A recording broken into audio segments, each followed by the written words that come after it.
Yes, okay. Nice. Thank you, Sam. And finally, I'm fully functional.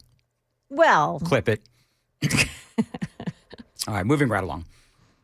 All right, this is Alex Pretti, and this is 11 days before he died, and this is, a big story this morning. We are finding out. Now, it was just yesterday, and I do understand that some of this I may or may not have covered yesterday. Remember that I've been doing a lot of storm coverage as well, so I may not have gotten to everything that you may already know, but just realize that yesterday we found out that he had a broken rib from, I think it was the day before or a couple of days before, in yet another encounter with ICE. And so, this guy clearly was an agitator. They knew exactly who he was. And now this is, I cannot play audio on this, Sam, because of the fact that there's a lot of F-bombs tossed in there. But if you're watching on Super Talk TV, he is screaming at the ICE agents, and he kicks the vehicle a couple of different times. And, he flipped them off, too, as a matter of fact. And so, and do you know what? When I was watching this, throw his ass down. Go ahead. See, that's the thing. Like, I sorry, not sorry. I'm at the point now where I agree with Greg Gutfeld, who had an epic monologue yesterday, where he was like, we don't care. We don't care. Yeah. Anybody care about Renee Good or Alex Pretti? I mean, here's the deal. Senseless deaths. But the reason why their deaths were senseless is because they acted in a manner which resulted in their deaths. And so I'm watching Pretti 11 days before he was killed, thrown to the ground. And by the way, armed, and his gun didn't go off. Right. You know what's interesting? He kept carrying that gun. He never used it. Well, I mean, so I don't know why gun owners will do that. They'll carry the gun in the hopes that they don't have to use it. Was he carrying because he thought he would have to defend himself against ICE agents or against other agitators? I don't know. But he got thrown to the ground. But here's the thing. Had they arrested him, this is what I want you folks to think about. Yeah. Had they arrested him, because he clearly broke the law. I mean, he's spitting on the van. I don't know if that in and of itself is arrest worthy, but he kicked out the taillight of the ICE vehicle. So is that not an arrestable offense? Of course it is. I mean, it's probably a misdemeanor, but whatever. But if they had arrested him, then maybe it would have sort of stopped the chain of events that led him to getting shot and killed. Do you know what I mean? So there were opportunities for ICE to throw this guy in the clinker or whatever they would do to stop that chain of events that led to his death. I mean, yesterday we did. We told you about that broken rib that he ended up getting during an incident days before he was shot and killed. So now the question is, and by the way, I can't play the audio from the video, but what he said, Joan, was, assault me, MFer. Right? He was yelling at the ICE agents, assault me, MFer. Now, does it justify what happened to him? No. But can I be honest? It paints a clearer picture of who this guy was. It paints a clearer picture of what this guy was all about. He wasn't just an ICU nurse. That's about as accurate as Maryland Man, right? But that's what the media wants you to think about when you think of Alex Pretti, that he was an ICU nurse. He was a violent activist that was getting in the way of ICE doing their jobs. And so clearly it's like another day, there's another video of this guy doing, in my opinion, reprehensible things. This is why I love all of these activists with all of their cameras and they're filming everything, because their dirty deeds are all over the internet. And so I think that this is a good thing. So a few things here. Alex Pretti, again, clearly no angel. He was clearly part of the resistance. Just like gangs on the streets, you know that it's dangerous what you're doing. And so you get a gang member that gets shot and killed, and you get all these people, oh, he was getting his life together. Oh, my baby didn't do anything wrong. Okay, fine. But he was running around with gangs. So that's number one. So just like gang members on the streets, you know that what you're doing is dangerous. He was clearly actively resisting. He was clearly pushing federal agents. He was agitating, trying to get a reaction. And he did get a reaction. He certainly did. And he paid a price for it. And again, as I said, this dude would still be alive if they had simply arrested him at some point, because it would have interrupted the chain of events that led him to his demise when he agitated the ICE agents one final time. And again, just like I said after the death of Renee Good, I don't care anymore about these people. I really don't. Time to check the roads. It is 5:15, and Joan, I believe, has the traffic report. Joan? Yes, so in Cross Plains, watch it this morning. Stop and go traffic on 65 southbound side between Gallatin Cross Plains and Springfield White House. That's exits 112 and 108. The traffic center is telling us that there's fog on the roadway, there's some ice on the roadway, and it's causing some delays. They're not seeing any accidents in that area, but still some patchy, dense fog in a bunch of places this morning. Be careful as you're heading out. Traffic every 10 minutes every morning on Super Talk 99.7 WTN. Thank you, Joan. All right, now coming up, just so everybody knows, in the 6 o'clock hour, I spent 24 minutes of my life this morning, Joan and Sam, taping and editing the NES board meeting. That it only took you 24 minutes is pretty good. Well, unfortunately, because of time constraints, because it was really long and boring. I mean, 24 minutes. I'm going to say it this way. 24 minutes of watching the NES board meeting felt like 2 hours. But I got a bunch of audio bites, and after watching all of it, I have actually, Joan, got more questions than answers. So I'm going to play you the audio bites coming up in the 6 o'clock hour here on Super Talk 99.7 WTN. Also coming up, Banana and Rice Girl got arrested. And people are saying online that this is the gift that keeps on giving. We'll talk about that as well. I wonder if she still has that Band-Aid on her head. That was my thought. That's so funny. Was that your first thought? Well, that's exactly what I posted on X. Oh, was when it? I posted Okay. the story. Does she still have the Band-Aid on her head? That's too funny. You know what's so funny? We'll get into that. Yeah. And also Ilhan Omar's winery. Oh, yeah. So we've got all of that coming up here on Super Talk 99.7 WTN. Apparently, Tom Homan is going to hold a news conference in Minneapolis. We'll cover that for you as well. But, we're talking about Alex Pretti. And we're talking about how he is out there, he was out there doing all of these reprehensible things. You have the people in the media trying to call him an ICU nurse. And as I said, that's about as accurate as calling Kilmar Abrego Garcia Maryland man. Dad, yeah. Or whatever it was, a dad or whatever. No, I think you had it, Maryland man. Yeah. So Greg Gutfeld went absolutely nuclear on Jessica Tarloff. Can I just say, does she get combat pay? She must. She has to. Yeah, because, she's such a... I don't want to say anything negative about Jessica Tarloff. I'm sure she's a very nice person. She seems like she be itching a lot. She carries the leftist line. She just... it's like she receives the talking points in the morning. It was just like Juan Williams before her. Oh, yeah. Yeah.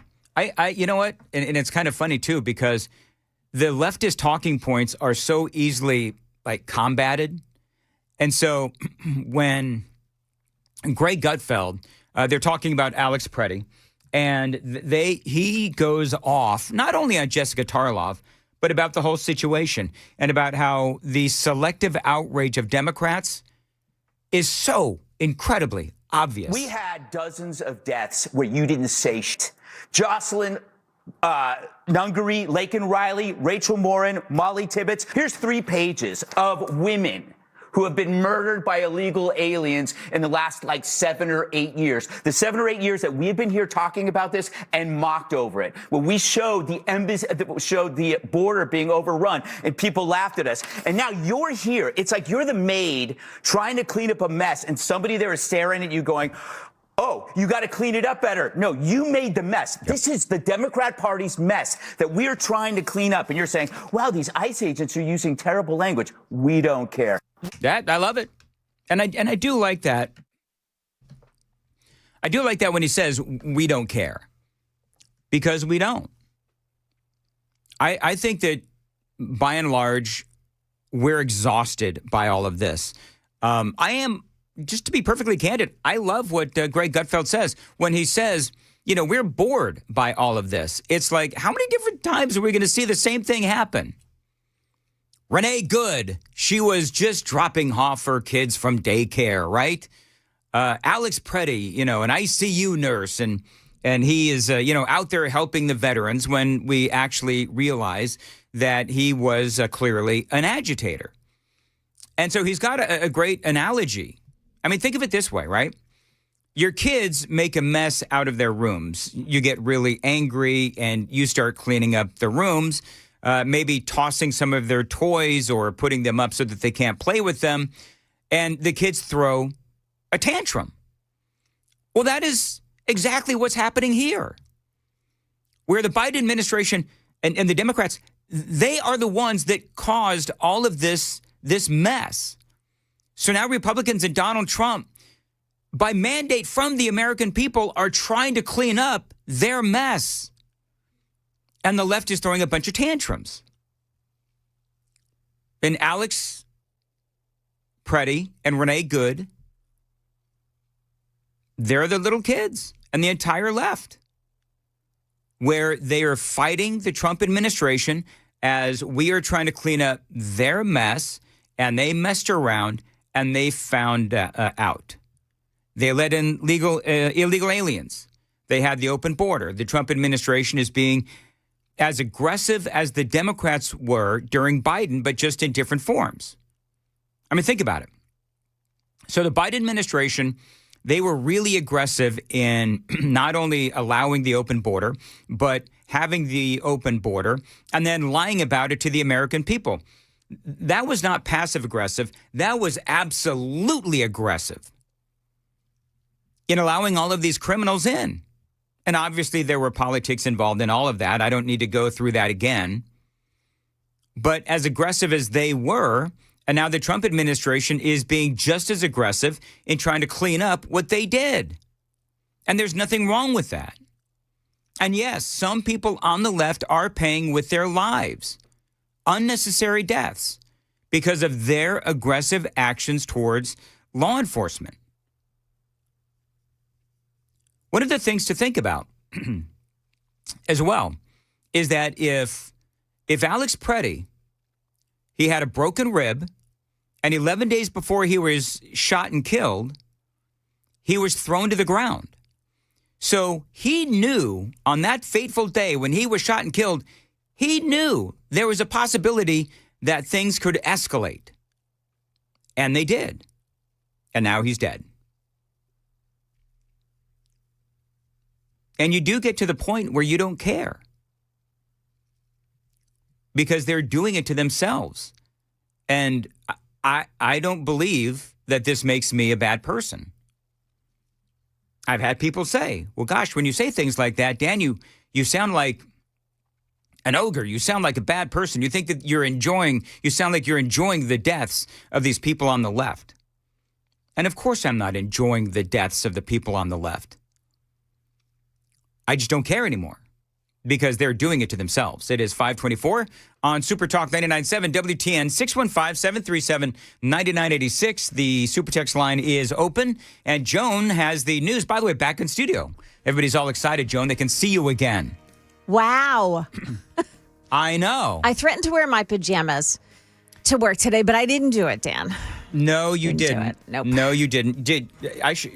Should we expose what you and I talked about as far as our pajamas go on text yesterday? Oh, yeah. Should I? Maybe.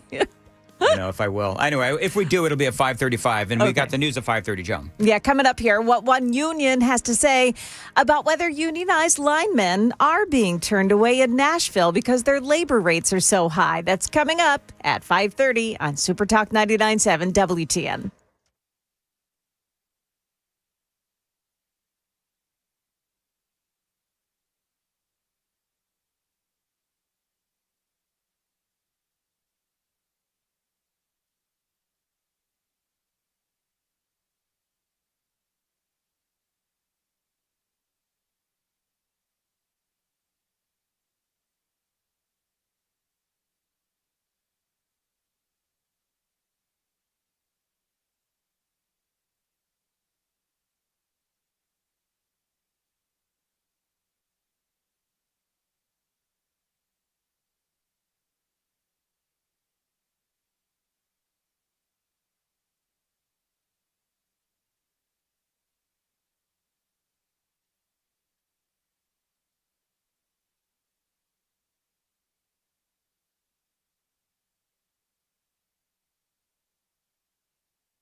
.529 Nashville's Morning News on Super Talk 99.7 WTN. So I'm glad I'm not the only one. I popped on over, Joan, to the YouTube chat where what I like is going on over there is you got people talking about what temperature it is where they are. Mm-hmm. But there's also some folks that are saying, I think at least one person said, at Fargus01, I don't know who he is talking about, Banana and Rice Girl. So I'm glad because, Sam brought it up yesterday. And I had like a passing glance at the Banana and Rice Girl. Chris Hand was all about it, and Sam was all about it too. So I'm going to tell you who Banana and Rice Girl is. I'm going to tell you why she's been arrested and why it is such a delicious story. Somebody, no! And all of that and a whole lot more. Where did that come from? I don't know. Sam, he's having fun with these little sound effects. Yeah. And they're little sound effects, Sam. They're not just sound effects. They're your little sound effects. I did mean I'm not saying that as a negative. I'm just saying. Okay. Go ahead, do it real quick. There you go. All right. Anyway, so we will tell you all about Banana and Rice Girl. And also a few other FAFOs as well. It is all straight ahead. Nashville's Morning News, WTN.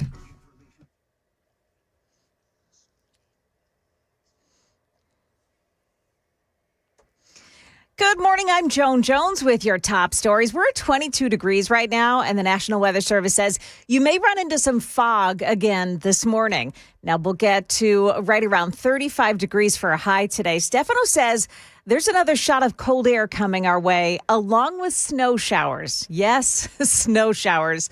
His full forecast is coming up. Still nearly 100,000 homes without power this morning in the Nashville area. 93,000 of them are all NES customers. Nashville Mayor Pretti O'Connell. This is a once-in-a-generation storm. It is the most ice we've gotten on trees, power lines, and roadways since the storm in 1994. Now, meantime, customers are still receiving text messages telling them that their power has been restored when it's not. This woman tells Channel 4 she lives near the Opry Hotel. They had closed it. It said your case has been closed, and it irritated me. I mean, my house is cold already, and I was irritated. NES says they are no longer sending out those text messages. Some of those customers, though, say when they contact NES to report that their power is still not on, NES opens a new case, and they fear that their case goes to the bottom of the pile. Meantime, the International Brotherhood of Electrical Workers, IBEW, says there is no truth to the claims that line workers were turned away from helping in Nashville.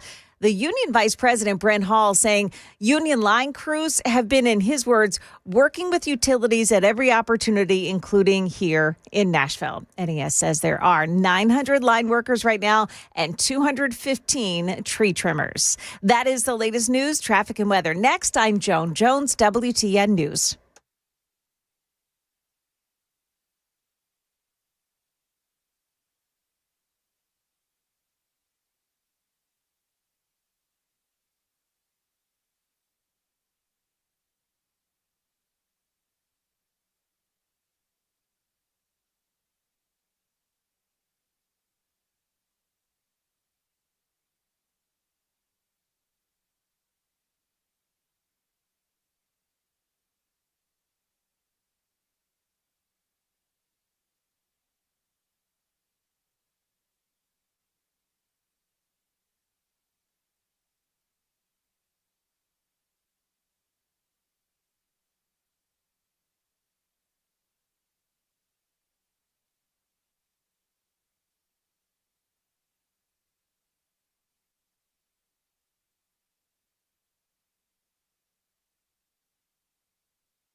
All right, the trees are down. The power is out in a bunch of spots this morning, and traffic is running slow. It's on 65 southbound side in the Cross Plains area. So coming into Nashville on 65, the area between Gallatin Cross Plains and Springfield White House, there may be a crash in that area. The traffic looks like it has slowed down dramatically, even coming to a stop at some point. We do see blue flashing lights in some of the cameras. It's hard to see. There is fog.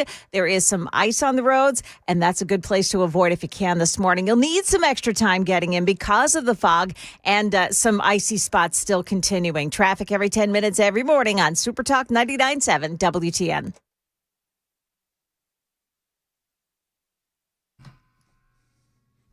.537, Nashville's Morning News on Super Talk 99.7 WTN. Good morning to your friends. Hope you are doing well.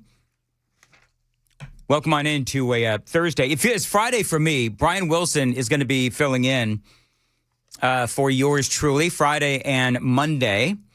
And I'm going to help my daughter move, Joan. So that's going to be a lot of fun. Yeah. And I get to go. Good dad status.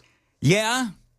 Well, as I said the other day, I'll be moving, couch cushions and Little soft coffee tables. little coffee tables, pillows. If she's got a Keurig I can move, I think I could probably do that as well. You'll probably supervise really well. Listen, Hey, you move it over there. Like that kind of thing. Yeah, that's very true. Anyway, moving right along. All right, so Brian, Friday and Monday. All right, so real quick, because I got a lot that I want to do.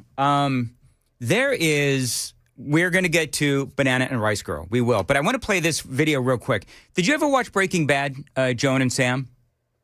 I bet Sam did. Yeah, when it first aired.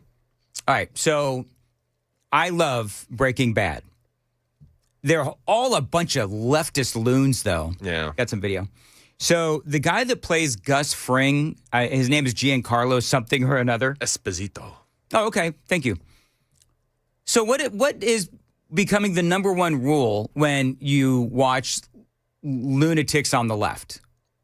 Stupid glasses. If they're going to say the stupid glasses are indicative that they're going to say something stupid. So I've got this video of old Giancarlo there, and he is giving an interview, and I'm going to play this all the way through. Basically, he says, oh, yeah, we need to have a revolution. Not everybody is going to die. That's what he said. Listen. This is time for a revolution. It's time for it, and they don't even know that's what they're starting. Some very rich old white men are exerting their power to suppress our own people, thus creating a feeling of civil war in the streets, preparing the haters to hate, teaching them how to shoot. They're not even trained right, to kill. This is all a preparation for a very insidious problem that's happening in our world. I think he's also got a silk scarf on. So it's kind of funny to hear this guy. I believe that would be an Afghan, the way that's being worn. Okay. I have no idea what that is, but okay. I'll take your word for it. Like a scarf, right? Anyway, whatever. He looks very feminine. I'm going to say it that way. He looks very feminine. Not that there's anything wrong with looking feminine. Joe, no offense, but he looks more feminine than you do this morning. Well, that's offensive. Yeah, that is offensive. I'm sorry. He is. He looks very feminine. I mean, I'm not saying high that. fashion, Dan. Oh, is that what that is? It's Is that high high fashion? Yeah. Mm-hmm. Okay, very good. He looks high fashionable. Sorry. And for me, I have to speak out that we will not be iced out. This is not going to happen. They can't take us all down. If the whole world showed up on Putin's doorstep or on the Iranians' doorstep or in Washington, it would stop. They'll kill 550 million, however, but the rest of us would survive. The hell is he talking about? 50 million? So he literally just said, well, they'll kill 500 or 50 million, but they can't kill everybody. I mean, there's a reason why Hollywood people should stick to scripts. With this is time for a revolution. It's time for it, and they don't even know that's what they're starting. You know what's so funny is that this whole thing was started by Joe Biden. This whole thing was started by Joe Biden and the Democrats, as I said in the 5 o'clock hour. they are the ones that should. I've got about Joan. I got about 38 seconds left from Giancarlo, whatever the hell his name is, from Breaking Bad. Do you think he's going to say anything worthwhile in the next 38 seconds? Yes or no? Absolutely not. Okay, so you want me to move on? No, I want to hear how you wanna hear insane it? they are. Okay, Yeah. very good. But we have to be strong enough to know that we can change the world. We have to change it from within. So if I'm spiritually ready and right, and I'm ready to understand other people and to agree to disagree with them and say, okay, let's find the solution together. The solution was closing the borders. The solution was going to the voting booth and voting, which we did. Yes. Bingo. Thank you. Bingo. That gets a bingo. Yeah. I love when Sam gives me a bingo, which doesn't happen nearly as often as you getting a bingo. Then that starts to change things, not by deporting immigrants, not by killing brown and even white people on the street. It's crossing over now, and believe me, this is gonna really spark the nature of so many people who are gonna show up and say no more. I'm mad as hell, and I'm not gonna take it anymore. How original. So original. And I'd like to tell Giancarlo, whatever his name is, to take his little spirituality talk and get lost. There you go. Don't you dare try to connect yourself to spirituality with that kind of talk. Bingo. Apparently Sam didn't think that was bingo worthy. I did, though. Thank you, Sam. Boom. But see, it doesn't count if I have to prod you into Right. it. But anyway, so yeah, I thought it was... if you want to go slash his tires, Joan, that he probably drives a Prius. Well, So go to Hollywood and find a Prius. It's probably his and slash those tires. well, it's probably a tricked out, because it's probably pink. Just saying. Bingo. Do you think that his Giancarlo's Prius might be a little flamboyant? Yeah. The Mary Kay cars? Yes. Yeah, it's probably that kind of pink with a little bling on it has the eyelashes on the front lights. Yes. Yeah, I'm pretty sure it has them. All right. Moving right along. Sorry. This is Anna Navarro. Now, this is really funny, talking about Alex Pretti. They killed the wrong guy, right? Because this is like the perfect guy. Alex Pretti is the guy you would want to date your daughter. Can I ask a question? But just that has nothing to do with anything. But why does she put a Spanish accent on his last name? I know. Like, can she just not help herself? Woman. Let's start from the beginning. The guy that you'd want to date your daughter, but MS Now had to edit his looks to make him look more appealing. Yeah, sure. There is that. Yeah. They killed the wrong guy, right? Because this is like the perfect guy. Alex Pretti is the guy you would want to date your daughter. The guy you would want your son to grow up to be. They can't malign him. They can't malign him because we have the videos. A few moments later. Showing a man who appears to be Alex Pretti interacting with federal immigration agents 11 days before Border Patrol shot and killed him.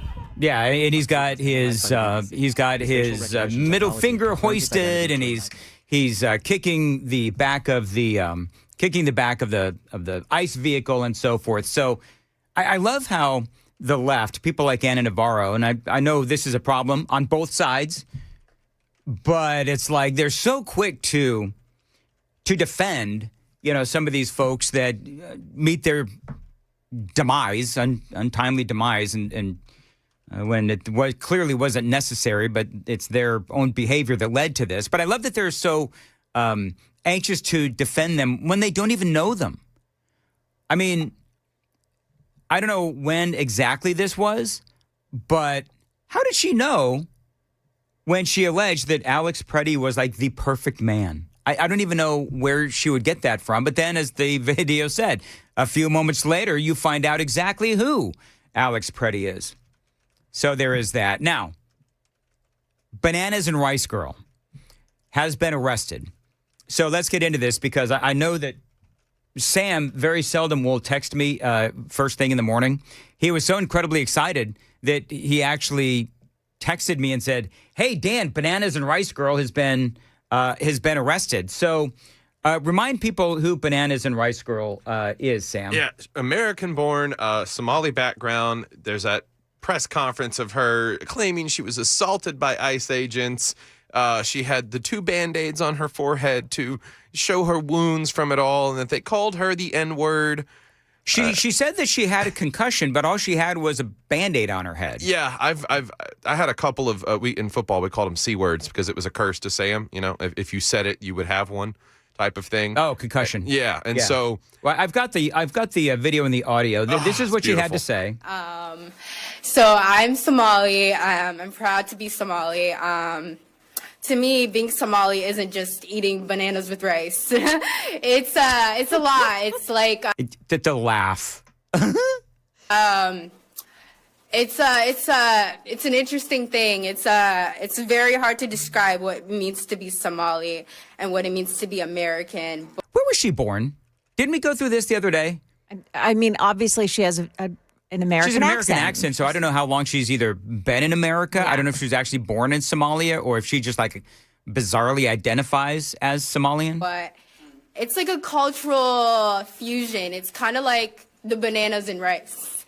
You know, people don't really see like, you know, it's you know, people don't think, oh, you can eat bananas with rice, but that's what it's like to be Somali and American. It's like that combination of banana and rice, but you're gonna get what I mean. No, I don't get what you mean. No. Do you know what I think of, you know, being Somalian in America means? Getting a bunch of free crap and ripping off the American taxpayers. That's how I see Somalians in America. I know it's not all of them. You can save your text messages. It's a lot of them though. And she's born and raised in Minnesota, which is as you know, they start looking into the fraud and they say, oh, it's been going on for almost a decade and that kind of stuff. She's 23 years old, so she's kind of born into that generation of Somali Minnesotans, mini Somalias, whatever you want to call it. But I mean, well, now she has been arrested for participating in I guess it was in an attack on ICE agents. Is that from what I understand? She was arrested and accused federal immigration officers of kidnapping and abuse. That's what she was. That's that original press conference where she was accusing ICE agents of kidnapping and abuse. Again, she claimed that she had which, by the way, you know, she sounds pretty alert for having a concussion. Yeah. She was charged with resisting arrest, part of a group of 16 people, spitting at agents and throwing an egg at them. She was throwing eggs at the... Yeah, I think so. We look at the Pretti case, right? We see 11 days ago he was kicking the ICE vehicle. You know, that's vandalism, destruction of government property.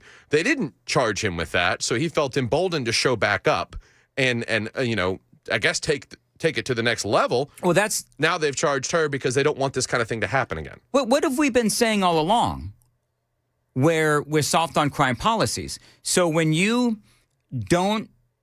these people don't face any consequences or ramifications for their actions, then what do?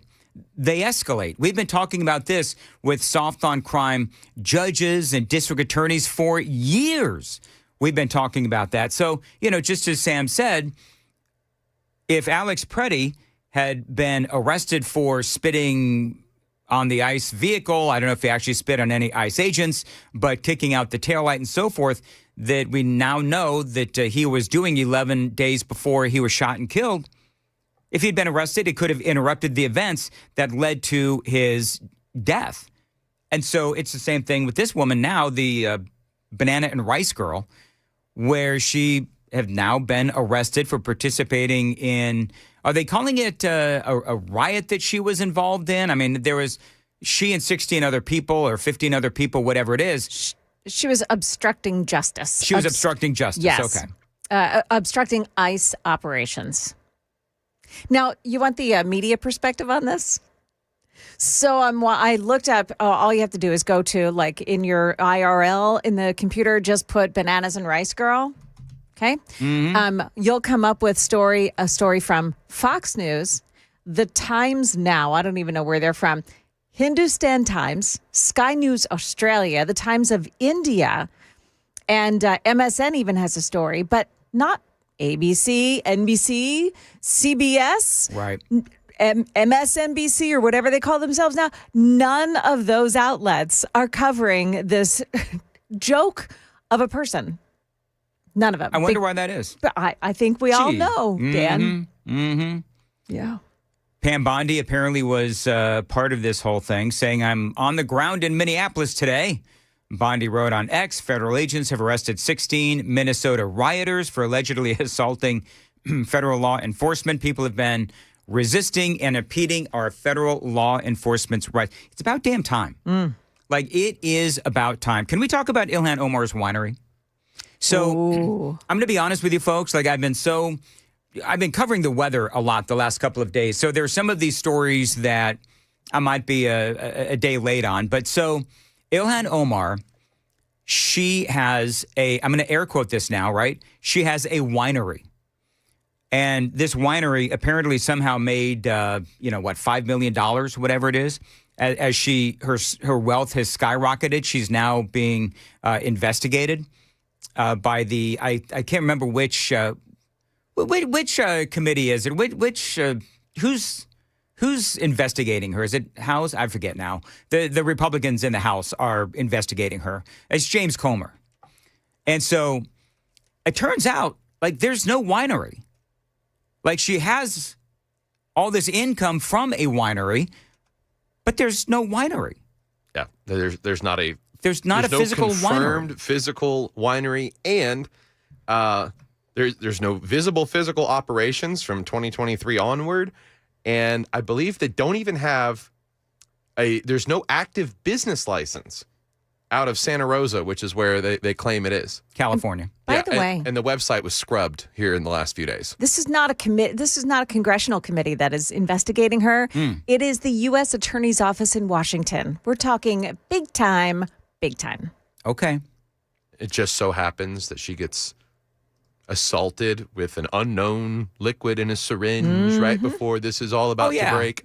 Well, she was. I'll get to the audio. I'm running out of time rapidly, but she was in some sort of a gathering. I think it was last night, where she said that Donald Trump is obsessed with her, and she's I think effectively blaming him for this attack on her from the other night, which is, I think everybody knows it was staged, and this is part of what obviously this is part of what she does. If you follow me on X, I did actually post this meme. It is a bottle of wine with Ilhan Omar's face on it, and it says, somebody sprayed something.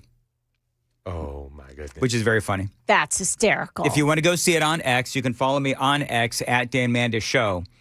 But the winery doesn't exist, just like the daycare centers don't exist, just like the medical transportation companies don't exist, right? So, I don't know, I'm noticing a pattern, whether we're talking about Ilhan Omar's winery in California, where she supposedly made $5 million with a non-existent winery, to all of these daycare centers in Minnesota and other places now where you've got no kids. You've got these medical transport companies, again, run by Somalians, and they have no vans, or the vans have not moved in like months, and no patients. Yet they're getting millions and millions and millions of dollars, and obviously it's all fraudulent. And so this is all just clearly par for the course. By the way, I'm beginning to really appreciate Nick Shirley. Did you see what he did? Nick Shirley shows up at the Washington, D.C. office of Ilhan Omar, and he had a Children's Learning Center sweatshirt, and he presented it to Ilhan Omar's assistant or whoever it is. She wouldn't come to the door, but it was very funny. He said, I'm here to give her this Children's Learning Center sweatshirt. I want one of those, Joan. I do too. Should we? There's so many cool things out there that I would just love to purchase, and the Children's Learning Center would be one of them. Of course, the problem is that if somebody wasn't familiar with the story, it could look really creepy. Well, I was going to say the problem is they never leer. Children? What are you talking about? They never leer. They never. What? The fraudsters, they never leer. They never learn. They never learn. They never learned. Oh, got it. Okay. Nope. Oh, boy. You know what? That wasn't even worthy of the da-da-da. Anyway, whatever. It's all good. Coming up, 6 o'clock hour, I have all that audio. Listen, I want a favor from the listeners. I spent a lot of time cutting up the audio from the NES meeting from I think this was yesterday. 24 minutes out of my life of watching this thing, pulling the audio to tell the story of what their excuse is as to why we still have. What do we still have, Joan? Is it still over 100,000? No, it's under. Well, NES is under 100,000, but I think about 90,000. It's 90. It was 93 last time I checked this morning, but if you figure in all the others, we're still well above. We're still, probably around 120, 130,000 still. Okay, so we're gonna talk about that. I've got some audio, and there's a lot of questions that I have because there were some very specific allegations that were made against NES, which we covered extensively yesterday, that were not discussed in this meeting yesterday, and I'm kind of curious as to why. So we've got a lot going on. 558 WTN. Joan's got the news at 6. Joan. All right, so coming up here on Super Talk 99.7 WTN, electric still out and folks are freezing. And now to top it all off, there's a shortage of gasoline. Got that story coming up here at 6 o'clock on Super Talk 99.7 WTN.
Good morning. It's 6:02. I'm Joan Jones with your top stories. 21 degrees right now, and we'll get up to about 35 today. Stefano says, however, this weekend is going to be brutally cold.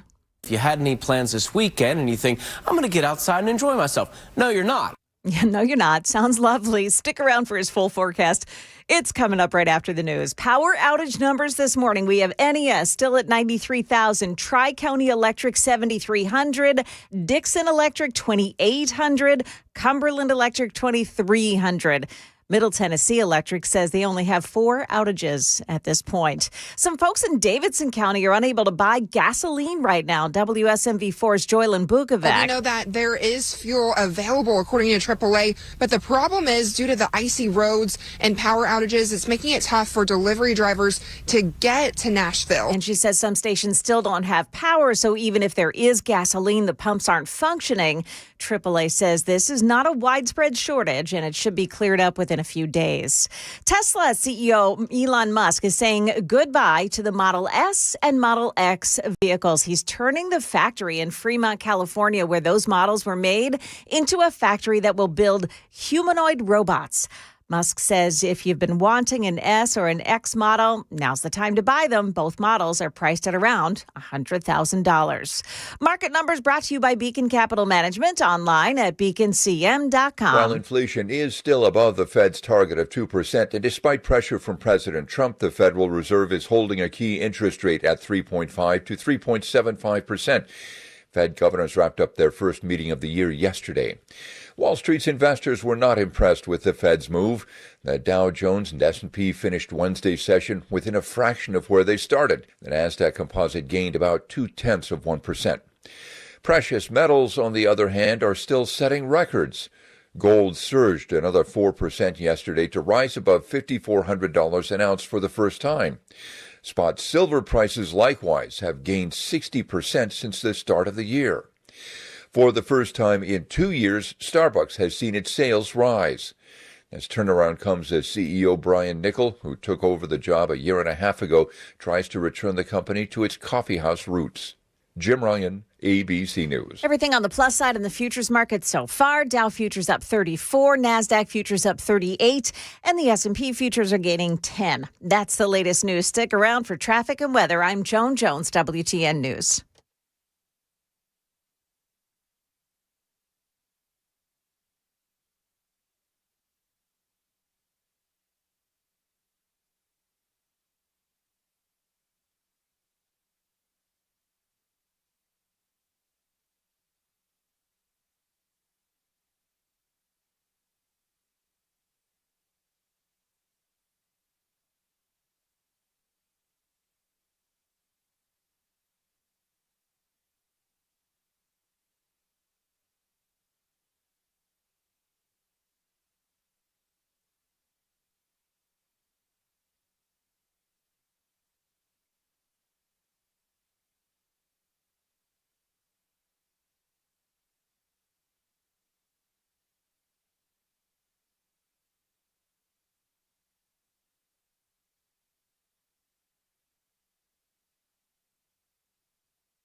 Okay, in the area of Cross Plains this morning, it's actually in White House. It appears on 65 southbound side. There is a delay, and it's pretty big, too. It's between Gallatin Cross Plains and Springfield White House. Now, we're hearing from our listeners this morning that that's actually an accident there about mile marker 109, just north of White House. It is a passenger vehicle and a tanker truck, and the shoulders of both sides of 65 are closed off. There are first responders on the scene, and we thank our listener 3635 for checking in to let us know what's going on there. We also have some delays this morning. If you're traveling on 24 heading in, it's slow, but it's okay this morning. It just looks like it's folks traveling slow on that area of 24 westbound as you're approaching the merge there with 40. Traffic every 10 minutes every morning on Super Talk 99.7 WTN.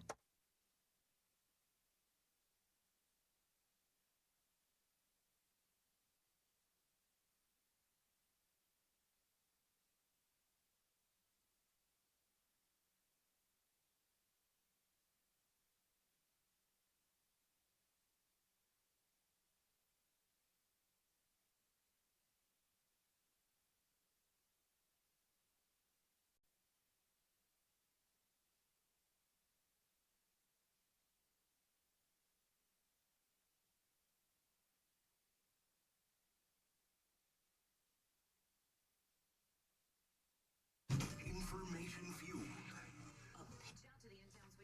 This is Nashville's Morning News with Dan Mandis. And so, my fellow Americans, we talk. 6:08, Nashville's Morning News on Super Talk 99.7 WTN. Jones, so correct me if I'm wrong. Yes. But we are going to get well over 32 today, which means that some of the ice is going to melt. Hopefully, fingers crossed. Yep. Yep. Okay. So right now, according to my power outage map, I show Davidson County still. What do we have? Are we like 5 days, Joan? Today is day 5. Yeah. 83,350 people still without power. And I don't know how they actually count that, if that's truly, because some homes have maybe 4 or 5 different people inside those homes. I don't know how they count the actual people. But anyway, whatever. So yesterday, NES had a meeting.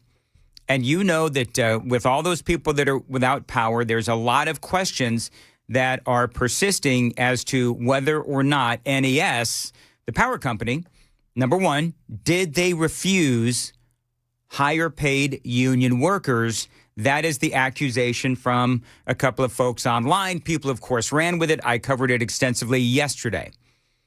Questions are also persisting as to whether they had appropriate staffing for this kind of storm and the potential number of outages.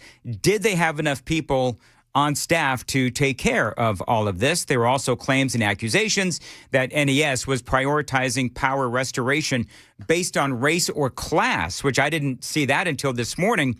The outages were across all types of neighborhoods. This is what they said. Some folks in the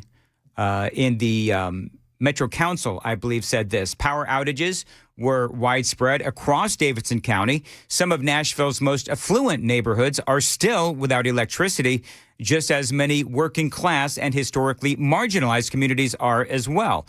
The outages reflect the scale and severity of the storm, not discriminatory decision-making. They say they urge residents who are cold and frustrated to know they are not alone and have not been forgotten. Now, yesterday, I asked both senators, Marsha Blackburn and Bill Hagerty, if they had power. Both of our senators are without power. So the Nashville Electric Service, or NES, had their board meeting yesterday, and some of these things were indeed addressed. This was long, so I only have audio for this just for time's sake. But let me just run through a couple of things that they said. Now, first of all, they've had a lot of glitches with this meeting. This was like here's my point. This was on YouTube. This is the power company. And they had glitches in their video. It was crazy. Listen to this. Check this out. So one big question about all of this is, have the folks at NES been turning down help from union members or from other states and such? Listen to what happens. We're also very grateful to the overwhelming support offered by other utilities and contract partners. We've been able to receive crews, materials, and other support from. It stops. It stops right when she's going to get to, the question that everybody wanted to be answered. The video just drops out. Crews, materials, and other support from. This was an ice storm. Isn't that great? Of historic proportion. We know that it was an ice storm of historic proportion. So the audio dies right where she was saying where they were getting help from. That voice, by the way, is one Teresa Broyles-Applin. She is the CEO for NES, and she did. She talked about how bad the storm was, the amount of ice, the amount of trees down, and the winds that followed the storm made it really hard for crews to get to the power poles. Also, the roads, of course, were a mess as well, and many still are. All perfectly understandable. But then she got into the part about contract workers, the ones that they are accused of not bringing on board. Listen to this. This event, more contract crews have been integrated into the restoration efforts than ever before at NES. When we bring on contract crews, we can't just set them loose on our system and tell them to fix things. With the various voltages and complex structures on our system, we have to partner and pair them with technical resources on the NES side to ensure they understand our system structure, that they can get proper clearances, and that they know how to work safely on our system. So the word complex and complexity was used many times throughout this meeting. And so part of me wants to ask if they're using the term complex or complexity when they should actually be utilizing the term archaic. In other words, I don't know.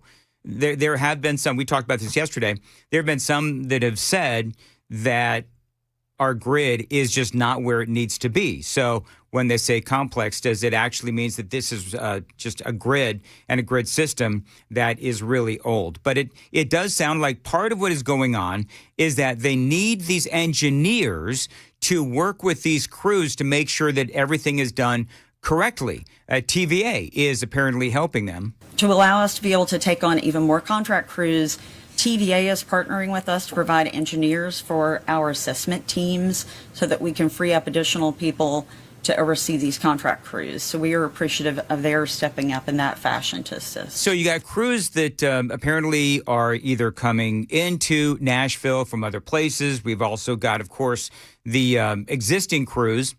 But what it sounds like is that they need engineers to sort of lead the way. And I sort of understand that. I don't know anything about this world. But if you've got a crew that is coming from, I don't know, North Carolina, and you need engineers to be able to tell them what the grid is, how the grid works here in Nashville. I don't know if all grids are the same. I don't really understand that part of it. I'm sure that there's a lot of folks out there that understand this world that can explain that to me. There's some people online, by the way, that are saying, well, if you don't have enough people that understand the grid and that's what's slowing us down, well, then the bottom line is you don't have enough people that understand the grid, period. And that is a big problem. So that is one of the accusations, is that we simply don't have enough engineers to ensure a quick, restarting of the grid or getting people's power back on. This is Brett Baker. He is the Executive VP and Chief Customs and Innovation Officer for NES. And preparing for a widespread event like this, we worked with our mutual aid partners ahead of the storm to get 200 crews ready on Saturday. As the storm rolled through and others around our region knew that they were not going to need the resources, they began sending those resources over at our request, and that's how we are now up to 900 line workers and 215 vegetation crew members now deployed across our service area. All right, so now the question is, number one, is that enough? And also, my question is still going to be, number one, is that enough? But also keeping in mind the challenges that they have faced. Got a lot more on this straight ahead. It is 6:16. Time to check the roads on WTN.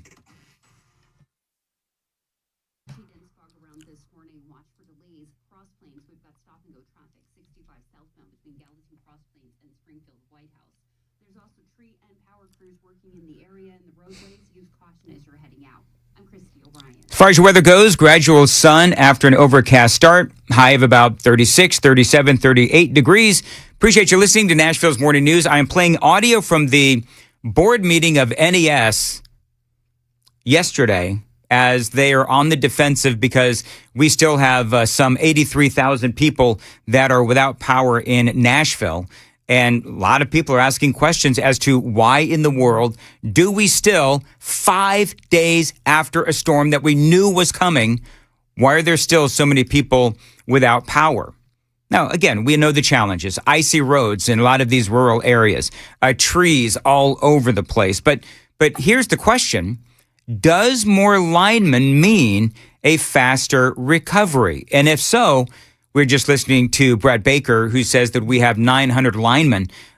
Should that number be a lot higher if more linemen would mean a faster recovery? Over the first 62 hours of the storm, we have increased our line workers by more than 430%. We're now up to 900 of our line workers, plus an additional 215 vegetation management team members and growing. We will not stop until we have all of the resources here safely working. All right. So he did say that the restoration does continue and it is increasing. But if they're still bringing in, here's my question, and I don't mean to be a Danny Downer. I'm not looking for things to complain about, but we're 5 days out. And Joan, tell me if I'm being unreasonable. But if we're 5 days out and they're still accumulating resources, yeah, shouldn't we already have those resources? You would think. Okay, so I want to make sure that I'm not being, because I don't want to attack people that are down, but these are just the questions as I was listening to this NES board meeting. These are the questions that, popped into my head when Brett Baker said, we're not going to stop until we have all the resources. Yeah. Well, we're 5 days out, man. I mean, a lot of the other places are already up and running again, and we still have 83,000 people that are without power. And so Brett Baker was asked, it seems like this process is taking some time, very slowly. Actually, a lot of questions are being asked, but I want you to listen to this very closely. The number of customers being restored, it's going to take a while. And if we can, I know you're doing a lot, but could you please just share a little more detail of where are we expanding past 7 states? Are there skill sets that we're talking to other agencies, additional conversations that are happening? Because every minute is critical. So as far as removing red tape, that has been done for us through different declarations within our own organization. Getting contracts signed and getting qualified crews here has been part of our process. We're onboarding more new contractors today than we have done before. And so as we get those numbers, we will continue to ramp. Those are making their way over, and they are within a close proximity. So we are not having to go far. Our mutual 5 days. 5 days, and they're still processing contractors. Yeah. They had plenty of warning. Like, we knew this storm was coming. Goodness gracious, Joan, we knew this storm was coming for days. It was a week before. So Stefano was talking about it on the Friday before it hit. And I'm talking, the storm hit on Saturday. The previous week before, on Friday, he started talking about it. When Monday came, he was still talking about it, and I made the decision not to talk about the storm until it was like Wednesday, because so many times we'll get up to a storm and it fizzles, it goes this, the models show it going somewhere else. So I decided not to talk about it until Wednesday. But Stefano's been talking about it for a week at that point. NES and every other electric company had plenty of time to prepare. Here's more. Than we have done before. And so as we get those numbers, we will continue to ramp. Those are making their way over, and they are within a close proximity. So we are not having to go far. Our mutual aid partners are reaching out, and other utilities that are close by. So we are doing what it takes to ramp up and to safely scale. As we do that safe scaling, we want to make sure that anybody that comes here is also working in a way that is effective and safe, but we are doing that at a quick rate. So I don't, again, mean to kick people when they're down, but I think the ability to say that we're bringing people in at a quick rate after 5 days, that's not a quick rate. It seems to me like if they're doing something at a quick rate right now, well, you're just trying to play catch up. Because it seems to me like we should have had a lot of these people here before and now. I will also say that I understand that some of these states may not have been willing to, give up some of their power employees. That is perhaps part of the equation as well. Remember the accusation of not bringing in union workers? That was a big conversation from yesterday because of the cost. That was not particularly or specifically discussed in the meeting yesterday, but it was intimated. There's been no consideration to financial constraints. We, in most cases, with this being declared a federal disaster, we would receive partial reimbursement through FEMA also. And I had a meeting with FEMA the other day to just discuss what resources are available to help us with storm restoration. And there was no discussion about potential reimbursement, but that's not really a concern at this point. We just want to get power back on. So, yeah, we're holding back nothing. Wherever we have to get materials, crews, the cost is not a concern. So they also spoke, it was brought up a couple of times, that they need their engineers to work with the contract crews to supervise all that is done safely. And they once again keep bringing up the complexity of the Nashville grid. We have 900 people right now. We're scaling. You've mentioned challenges. I think if you could just help us understand why it's unique for us versus our other neighbors that have similar size, fewer outages and similar size sources. I know there's complexity. Could you just explain that a little more? Yeah, so the fact that we are in an urban area, our circuits do overlap significantly, and our distance to be able to work safely in a de-energized space requires a little bit more complexity. As we move through this, ensuring that everybody is safe is paramount. So as we look at the community and get these resources in, we want to make sure we have people paired up to be able to work safely. We spent some time overnight getting more of that system cleared so that people can work with fewer supervision from NES to be able to make progress quickly. So we have a person from NES with every crew that understands the complexity of our circuits. So every time we bring in a crew, we have to make sure those crews have someone that knows our system. That is correct. And that's not the case in other places. I think oftentimes in areas where you can have more clear line of sight, to have a longer area that you can work, you can let people work a little bit more without that direct visible oversight. So, I mean, part of this, it just comes down to the engineers being able to keep an eye on the crews. And I don't know if that's normal or not, but there's some people online. I don't know if they know more than I do, but I mean, they say that that is a redundancy problem, that maybe then we don't have enough engineers. There was somebody from one of the unions yesterday that said that NES does not need more engineers. What they need is more linemen. They're going to have to do their own processes there within NES. But there is also the story, and I'm going to have this coming up next, but there is also the question regarding those text messages where people were notified that their power was on when it actually wasn't. We'll talk about that and a whole lot more straight ahead. 6:25. Joan's got the news coming up at 6:30. Joan. Yeah, hey, guess what? The National Guard is now on its way to help with the storm cleanup here in Nashville. Also, another big company announces job cuts. It's coming up at 6:30 on Super Talk 99.7 WTN. Thank you, Joan. It is 6:25. Dan Mandis here. I keep seeing over and over again in Dr. Horn's reviews at Vision for Life, it's his patients saying, I should not have waited. That's one of the first things I said. When I went to Dr. Horn and Vision for Life, I couldn't agree more.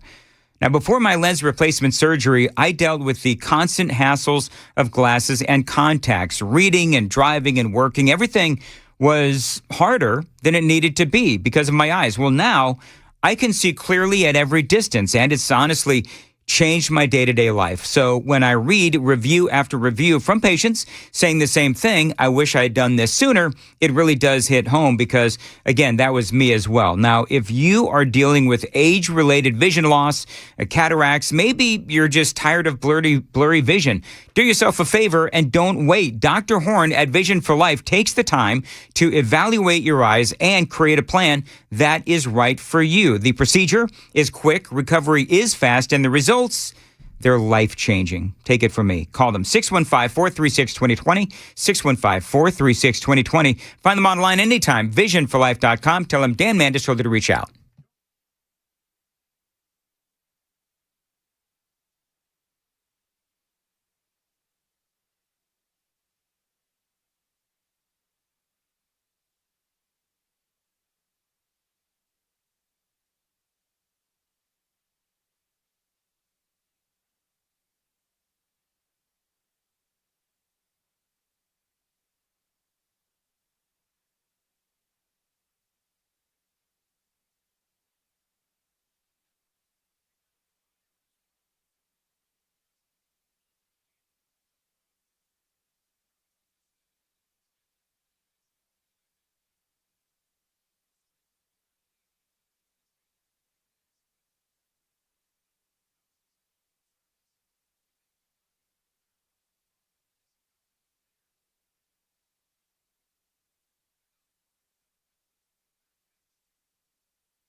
Hey, it's Dan Mandis for Xfinity and their 5-year price guarantee gold medal celebration. You know, when Team USA is on, you can almost see the moment a kid starts believing they could be next. Now, while Xfinity can't guarantee that, they can guarantee something just as important, that your internet price is not going to change for 5 years. No contracts and no commitments. So, while your kid is ordering gear online, streaming highlight reels, or video chatting with coaches, your Xfinity price won't budge for 5 years. And who knows, by the time the next Olympic Winter Games rolls around, your kid could be getting fitted for their very own Team USA uniform. And by the way, you'll still be paying the same price for reliable Wi-Fi. And there's even more to enjoy with the Xfinity Gold Medal celebration. Now through February 22nd, get our best price on gig Wi-Fi for 5 years guaranteed. Just $50 a month. Plus, get Peacock Premium included for 2 years. That is a $10.99 a month value. Xfinity, imagine that. Proud partner of Team USA. Restrictions apply. Requires paperless billing and autopay with stored bank account. Taxes and fees extra. Actual speeds vary. To get started, call 1-800-XFINITY. Find them online, xfinity.com, or drop into a store today.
Good morning. It is 6:31. I'm Joan Jones with your top stories, and the temperature at the moment, 19 degrees. We've got another very cold start, and Stefano says it's a bundle up kind of day. Once again, you'll need the heavy coat, the sweater, the long pants, the hat, scarf, and the gloves. Oh, there he is. Stefano also says a big cold snap is headed our way this weekend, and most of us will see a little snow tomorrow, too. His full forecast, stick around for it right after the news.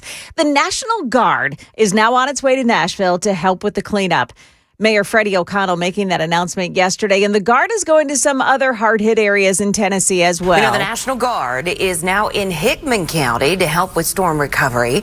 Members of the 134th Civil Engineer Squadron are bringing debris clearing equipment right now. They're trying to help all these neighbors clean up and get back on their feet. Channel 4's Holly Thompson. Now we're hearing that the mayor of Perry County has also formally requested activation of the Tennessee National Guard. Yet another big company says it's slashing jobs. Home Depot announcing it's eliminating 800 jobs tied to its Atlanta support center. It'll also say for now that all corporate employees must return to the office 5 days a week, no excuses. The news comes as Amazon slashed 16,000 jobs and UPS announced 30,000 job cuts.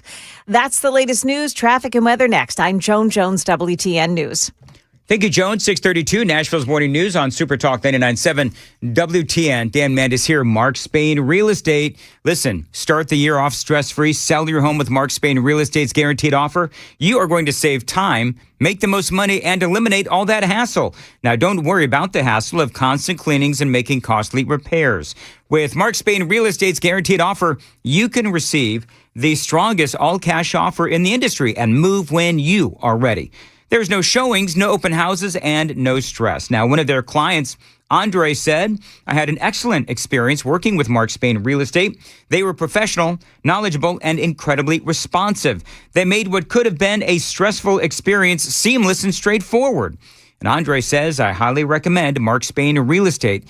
You know, friends, selling your home is one of the biggest financial decisions you will ever make. So who you work with matters. They've got over 14,000 five-star reviews. You can trust the most experienced real estate team in America to sell your home quickly and for top dollar. Find out what your guaranteed offer would be. There's no obligation. Call them at 855-299-SOLD, 855-299-SOLD, or go to markspain.com to get a guaranteed offer on your home today. That's markspain.com and start packing.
Okay, it looks like they're still working that wreck this morning on 65 South in the White House area. It's just past mile marker 109. It is a passenger vehicle and a tanker truck involved in an accident with first responders on the scene. Looks like the shoulders of each side of the highway are blocked off by that accident. Very slow in that area. Looks pretty slow, too, as you're traveling on 24, the westbound lanes approaching Nashville this morning, and that's just a slowdown.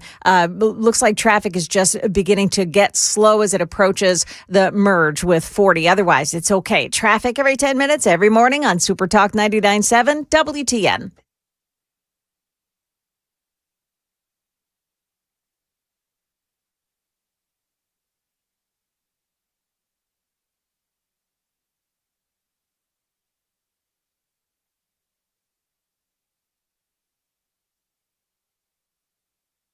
.637, Nashville's Morning News on Super Talk. As far as your weather goes, Joan, I don't think I'm incorrect here. Gradual sun after an overcast start. Yeah. High of about, I'm seeing different highs. Why are the highs so all over the place? I've seen 35. I've seen 36. My weather app is saying 37. Right. Sam is telling me 38. Here's the most important part of all of this, though, Joan, is that it's going to be above 32. Above freezing. That's right. The feels like temp should be in the 40s, and that's going to be because the sun's reflecting off of that ice. Okay, very good. And eventually, hopefully, that ice will all melt. By the way, Colbert, coming up, I'm going to play some audio from Colbert, but... I'm sure it's a gem. I'm sure it's a gem as well. He's got a lot to say about ICE agents, so all of that, and a whole lot more straight ahead, Nashville's Morning News. So I was talking to, this is in the mind of a talk show host, right? Because people seem to like the behind-the-scenes inner workings of this program because they seem to think that there clearly is some sort of a strategy to what we do. Not really. I was talking to Sam off the air, Joan, and I said, Sam, did that whole thing about NES, was that as boring as it felt like to me? And actually, Sam said, no, it wasn't. There's a lot of local information that is really important. So it was brutal to listen to the whole thing and to cut, the 10 audio bites that I did from their big meeting. And the problem is, I sat through all of that and I still don't know what they did regarding the union employees and whether or not they refused to hire union employees because of cost. They did say, if you're just joining us, you missed a humdinger of a segment. But one of the things that they said was cost is not an issue here. So that seems to, sort of contradict the claims that they were not hiring union workers because of the cost. Did they outright say, we are not hiring union workers because of the cost? Strangely enough, Joan, it never came up. That specific question never came up. So I think what we have is a conundrum that's not being answered. And they're intentionally using language to muddy the waters. Well, Brett Baker, he was supposed to be on with Murphy's show yesterday. Oh. And he canceled. Don't know why he canceled. I wanted to, get Brent on today, but he's been like Matt's contact, and I feel like I don't want to, Yeah. But I would love if I could somehow get a hold of him. I don't even have the guy's contact number, but I would love if I was able to get him on the air today. Sam, see if you can get Brett Baker's number. He's the CEO or vice president of innovation or something. Because I do. That is my specific question. Because I'm trying desperately to be fair with NES. I'm trying very hard to be fair because I don't want to just be that guy that just flame throws all the time and flame throw unfairly. But I think that there are very legitimate questions that I have regarding the preparation for this storm. There's a lot of other questions that are out there that people have regarding the preparation, the people that were brought in from other states that only NES can answer. So hopefully they'll be able to, if we can maybe get him on. I don't want to wake up Murphy's show and, ask him for the intel. But anyway, so there was one, because I just played like 9 or 10 audio bites from yesterday's meeting. There was one question that I have left on the table. I'm going to finish it up now. You were talking about this in your news, Joan, the text messages. Yeah. Where people were getting text messages, hey, good news, you can check out of your hotel and go home because your power's back on. And then they get home and the power is not on. And this was a big part of the conversation yesterday. People are, really angry and frustrated about this. So that was actually brought up during this meeting yesterday. This is part of that conversation. This is the question and the answer. I just, for me, Brent, if you can just clear up, how we have corrected the glitch, in people being notified that their power was on and then getting back to their homes and realizing that the power is back not on, So that speaks to the kind of complexity of the system and the restoration. When our lines may have normally had 2,000 to 3,000 customers on them, there are times that we are having to peel off 300 to be able to do the work to get a greater amount restored. In that notification is going to those customers. We have stopped some of those from happening, and so we will make sure that customers are not getting those text messages when they do not have power. We also last night did send out a message to customers that are still without power and providing more information.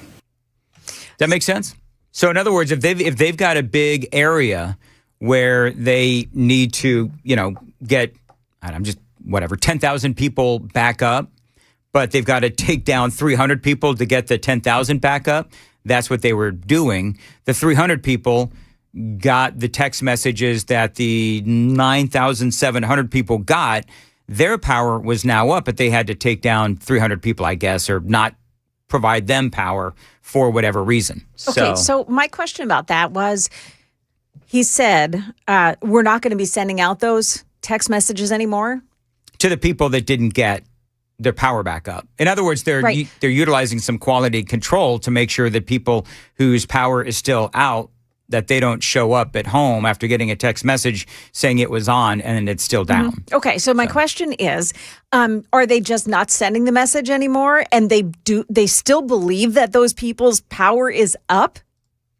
Because when those people get the message, they say they call the NES, and NES says, oh, well, we're going to have to start a new ticket for you. Oh, and they're all the way down and at the bottom. And you go to the bottom. So is it that NES just stopped sending the messages, but they still believe that those people have their power? I don't know. And if that's the case, what did that solve? It didn't solve anything. No. And so here's what I'm going to do. I'm taking the phones off hold. Yeah.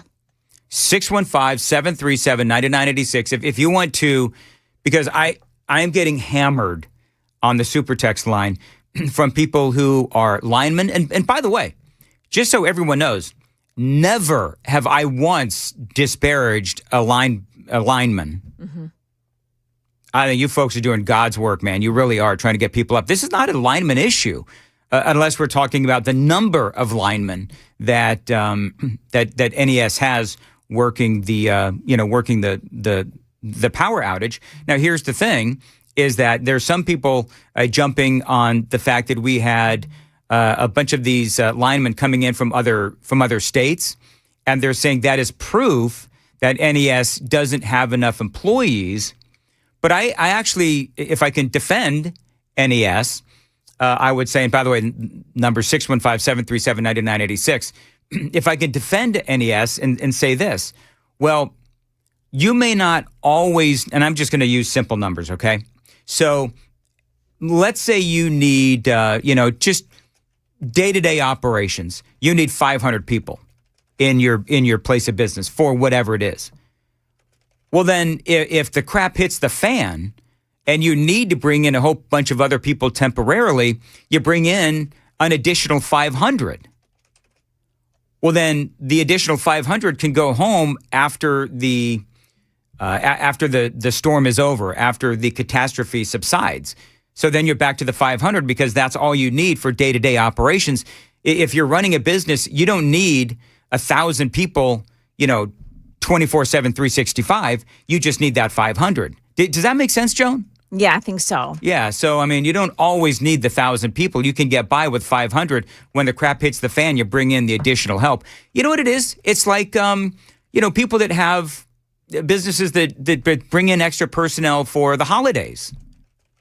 If you work at, whatever, Target or Walmart or the mall or whatever, and a business may bring in some extra help for the holidays, but, then January 3rd, 4th comes along and you're back out onto the street, they're back to normal staffing. I guess that's how I would say it. I'm gonna take a couple of calls here. This is, hey, Keith, hold on one sec. Joan, anything going on in traffic, just real quick?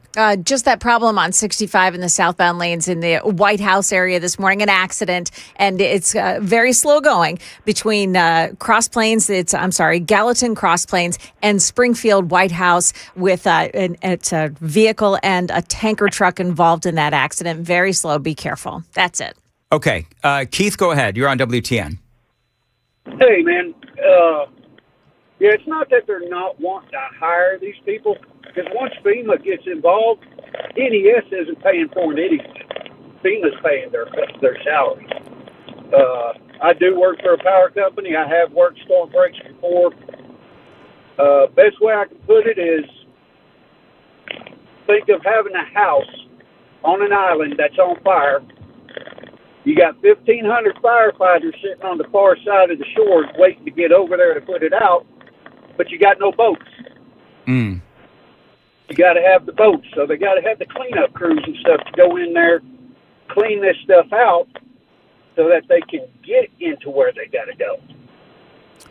So would you say, knowing what you know, Keith, about all of this, would you say that they could have, and I'm not leading the witness, I'm genuinely curious because I don't have an opinion on this necessarily, but do you believe that there was a lack in planning as the storm was approaching, and now here we are 5 days out, and they're still, as they say, onboarding more people to come on? I don't think that they planned on it being as bad as it was with it taking down the trees. I think they knew that there was going to be some power outages and some, limbs and stuff like that going down. But with all the trees that have been brought down by this and the trees that have been brought down across people's homes,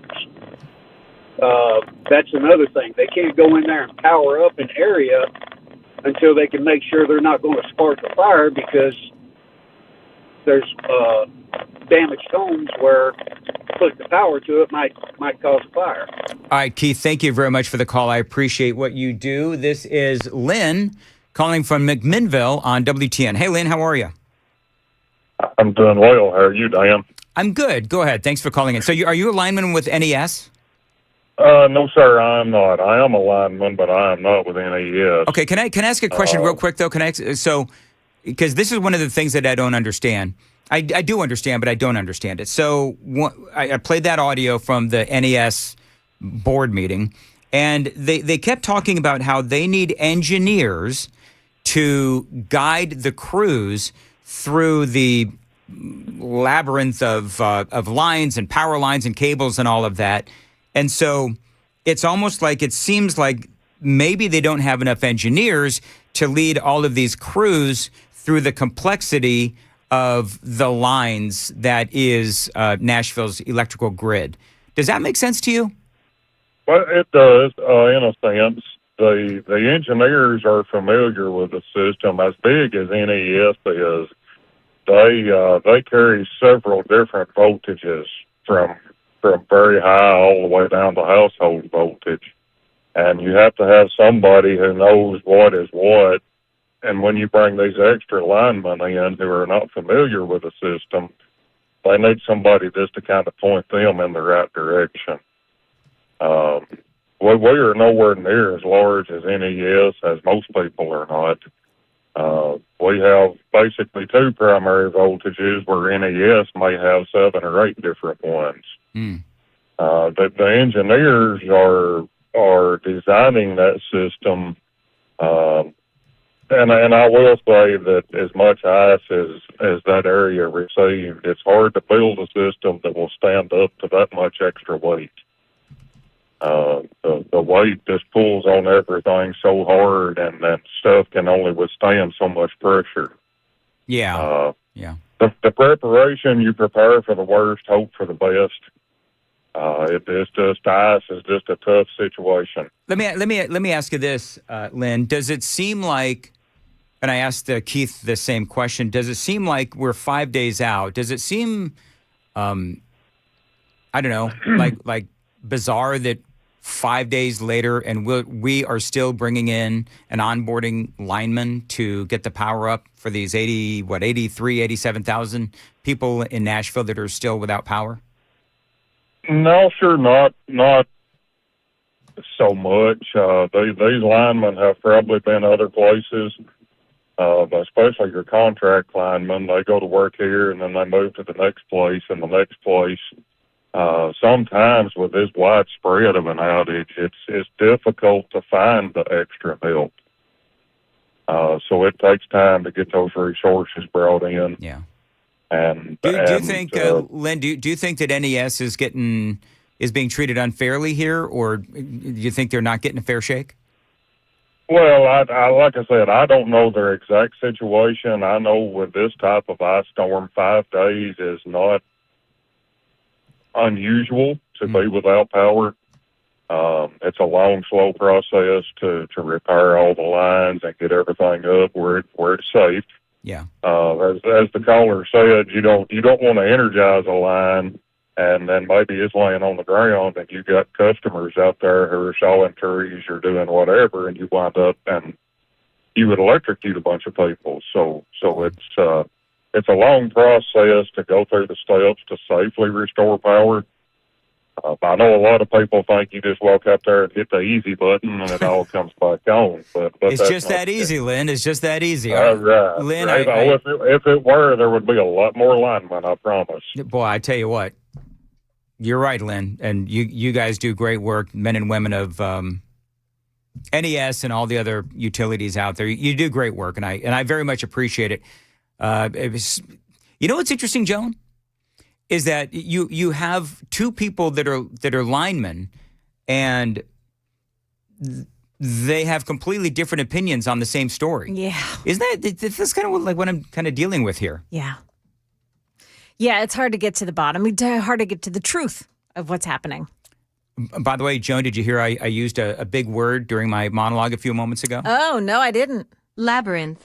Labyrinth. Labyrinth. Yeah, did you hear that? The labyrinth of, I forget exactly. I'm pretty sure that I used it correctly. Labyrinth. So, challenge is on. Remember how we were doing this a while ago? Yes, okay. Challenge is on. So, Got you. Labyrinth, a complicated, irregular network of passages or paths in which it is difficult to find one's way. Talking about the labyrinth that is, the electrical grid of NES. Yes. Okay. Labyrinth. Challenge is on. 8 o'clock news. 8 o'clock? It's too far away. You know what, Joan? If you want to wait till tomorrow, that's fine. Oh, you stop now. All right, got to go. 6:54. Joan's got the news coming up. Joan. Yeah, in a minute here, an announcement in the political world has just hit this morning. Also, the death toll is rising in the wake of our storm, and a local county has the highest toll in the whole state. We've got those stories and more coming up at 7 on Super Talk 99.7 WTN. Thank you, Joan. 6:54, Super Talk 99.7 WTN. Dan Mandis here for my friends at DT McCall's. Now, this is a great company, a great Tennessee company.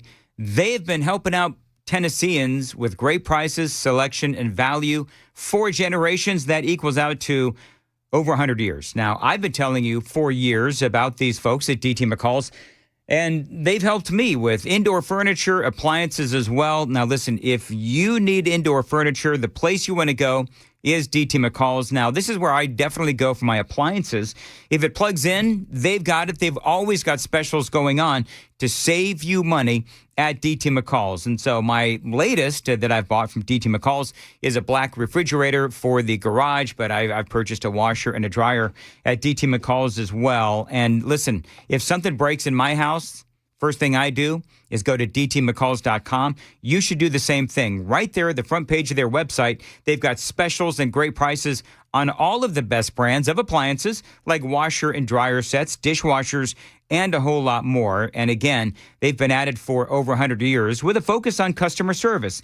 They got 5 locations all across Middle Tennessee: Carthage, Cookeville, Lebanon, Lafayette, and Franklin. Always online, dtmccalls.com. Tell them Dan Mandis told you to reach out.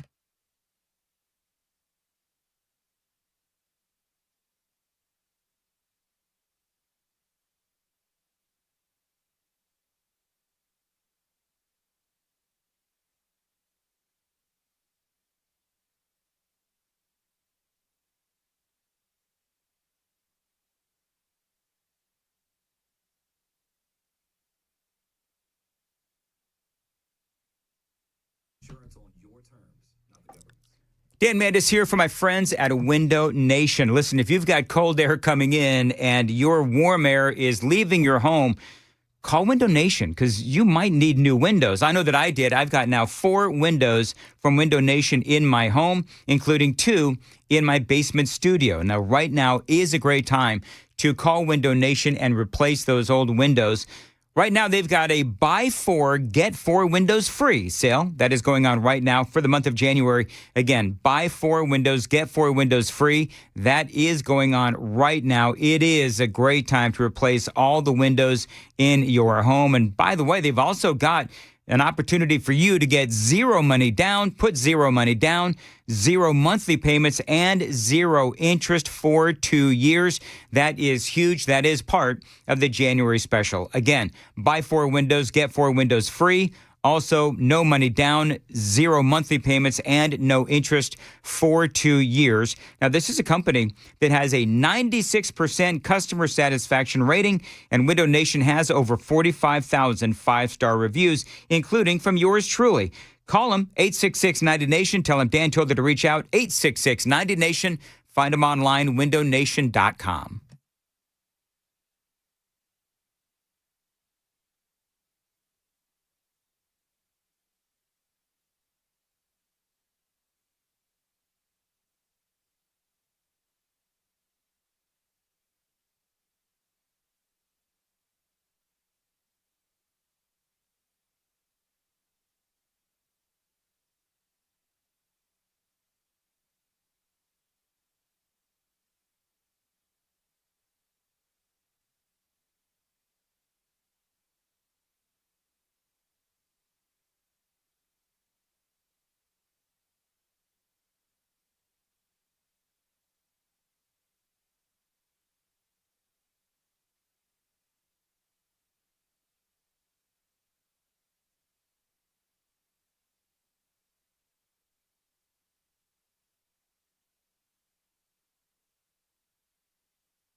.659, Nashville's Morning News on Super Talk. All right, hey, Joan, guess what? What? We got a whistleblower that called into the radio station who wants to remain anonymous. So I heard, yeah. But Sam spent the last 10 minutes talking to this guy, and it sounds like what he is saying is checking out. He wants to remain anonymous, and so, but what he says, if true, is incredibly damning. So I'll just lead with this. The first thing he said was, get your pen, get your paper, and write this down. So there you go. Ooh. Look at Sam with the big boy radio Yes. tees. Love it. Yes. All right, so we've got that and a whole lot more straight ahead. Nashville's Morning News on WTN.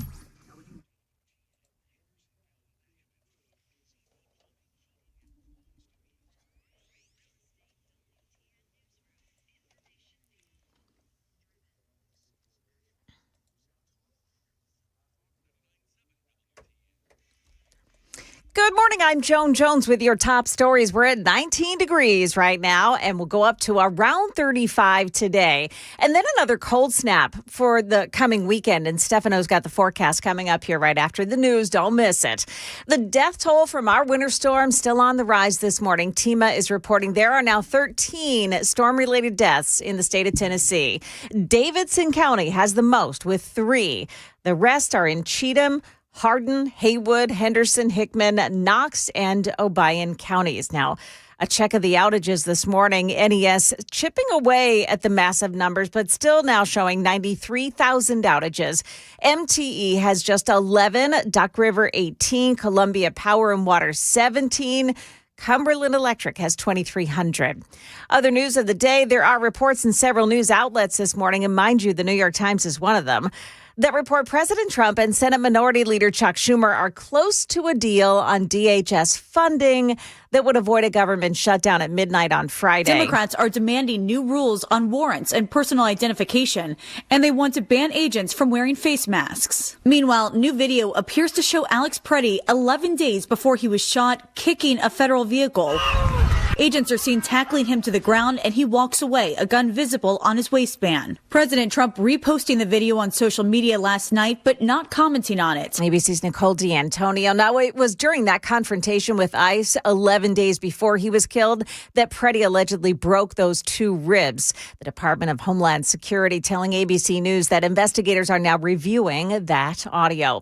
And an announcement in the political world hit just this morning. I'm announcing my candidacy for governor of the state of Minnesota. Senator Amy Klobuchar, as expected, says she wants to replace Tim Walz in Minnesota. Minnesota, we've been through a lot. A beloved leader and her husband murdered in their home, little kids gunned down in a church, the killings of Renee Good, a mom of 3. And Alex Pretti, a nurse who took care of our veterans. The Senate Democrat vowing to push back on the Trump administration. And an assistant principal at a Georgia elementary school is under arrest after she was busted shoplifting at a Walmart. Police say a surveillance camera caught the 47-year-old Courtney Shaw stacking one item on top of the other and then just scanning the bottom one. She's been charged with stealing about $1,000 worth of merchandise over several visits.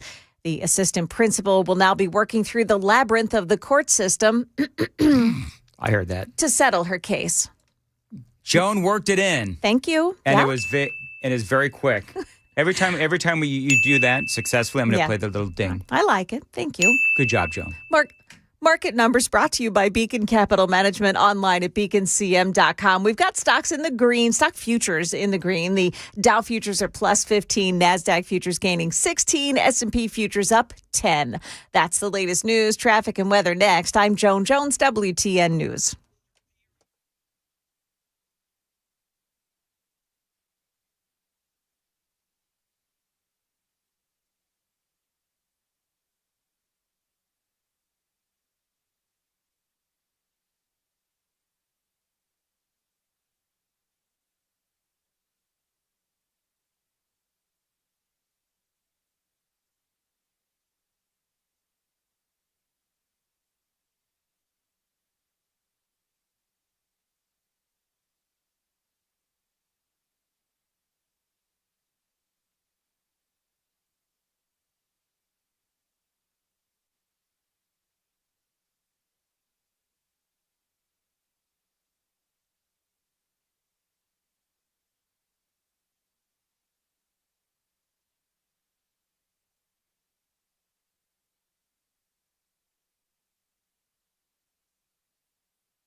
Okay, the biggest problem this morning still on I-65 in the southbound lanes. That problem this morning is around mile marker 109 in the White House area. It's a passenger vehicle and a truck involved in an accident with rescue crews out there.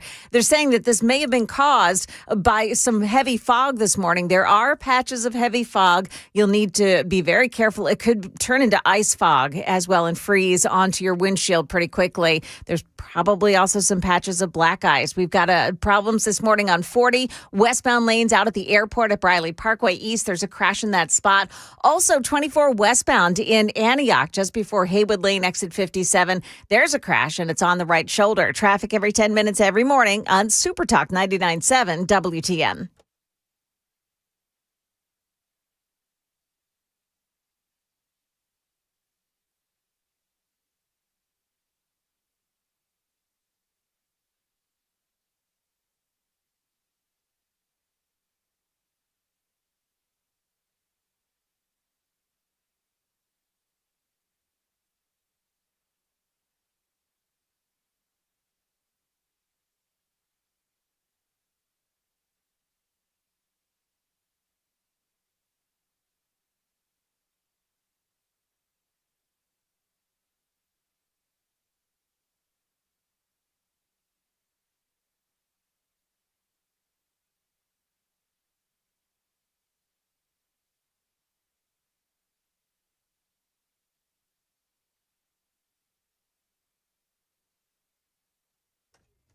turn it up.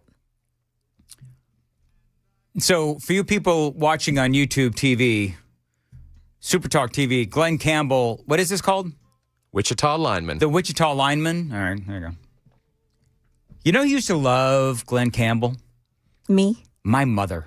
I remember as a kid, there were two country stars that my mom loved, Glenn Campbell and John Denver. And so I blocked them out of my memory, to be honest with you, but whatever. Very nice. Thank you. Wichita lineman Glenn Campbell. So we had a whistleblower, if you will, call up. He didn't want to go on the air, and he doesn't even want the last 4 digits of his number read on the air. He doesn't want to lose his gig, but apparently, Sam, he works for NES, and you spent an inordinate amount of time getting some intel from him. And he called up and he said, get a pen and a piece of paper and start writing. And so go ahead. Yeah. So his biggest point is that it's not feasible to get this amount of people working. Trying to get people working as fast as possible is their main issue. And they're leaving these lines off in certain places so that they can, kind of hit the broader infrastructure first. Then they get the power back on. That's when these texts come out of an automated system that'll say in an area of, let's say, 5,000 homes. That was the example he gave me.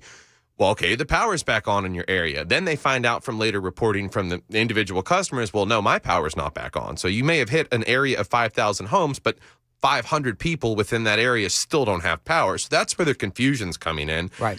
He also said it's really hard to refuse contractor offers if they never come in. So that's another thing he hit on. But the main frustration is that they are full-time understaffed. And his comparison, the NES came about in 1939. It had about 400 to 500 employees. The workable population back then of homes with electricity, according to him, was about 40,000, if I heard that correctly. Today, we're sitting at 500,000, and we only have merely doubled the full-time employee base to about 900. Only 160 of those are linemen. And then he said another important note, from Monday to Thursday, the night shift, there's only 4 linemen on staff, and it's been this way for years. He also says one of the biggest issues is that the trees are the main culprit in this outage. It's become a national embarrassment, according to him, as far as the standard goes. And every other utility in the surrounding areas trims their trees from the ground up. But the tree huggers out here, his words, they're so concerned with their trees that they don't want them touched for the beauty of things. Remember what I was talking about, Joan? And it's been that way for 30 to 40 years. This has been a process in the making because trees grow slowly over time. And if you're not constantly trimming, things get out of control.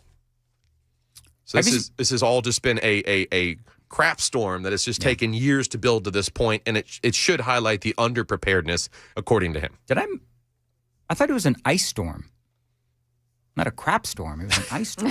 Whatever. Moving right on. All right. So, so the main thing that I took away from that is that 1939, NES had a certain number of employees that was appropriate for the working population at that time. And now, I mean, I don't even know, it's multiplied many, many times, but proportionally, we have not seen a rise in the number of employees to be able to take care of that grid. That's what I heard, right? Okay. Do the math, which is, this is why Sam hates me. Hey, do the math, Sam. So figure out how much Nashville's population has grown since 1939, percentage-wise, and then maybe we can figure out how much percentage-wise they have increased their staffing at NES. I can tell you, just off the top of my head. Okay. Population in 1939 of the Nashville Metro Davidson area was 167,000. Today, it's about 2.1 million. So roughly 2 million people in the last 80 years. Okay. And then the homes have, again, with power, have continued over the years to just add on tens of thousands every few years. Right. But we've only doubled the workforce in that time. So clearly it sounds like an issue. Yeah. According to this guy, it sounds like an issue. So if we can't get a hold of, we can't find the number for Brent Baker. Like, obviously, Murphy Show is I bet you Matt's going to have him on today. He was supposed to be on yesterday, Brent Baker with NES. And he was supposed to be on Matt's show yesterday, and he had to cancel. Hopefully, Matt will have him on today. and they'll be able to figure some of this stuff out. Do you want to hear? Oh, go ahead, Joan. Do you know what this kind of reminds me? A portion of that kind of reminds me of that the tree huggers issue and not trimming branches out in the West in California. And Dan, you probably could attest to this. They don't do enough trimming in the forest or the burns, the controlled burns to get rid of the underbrush. Right.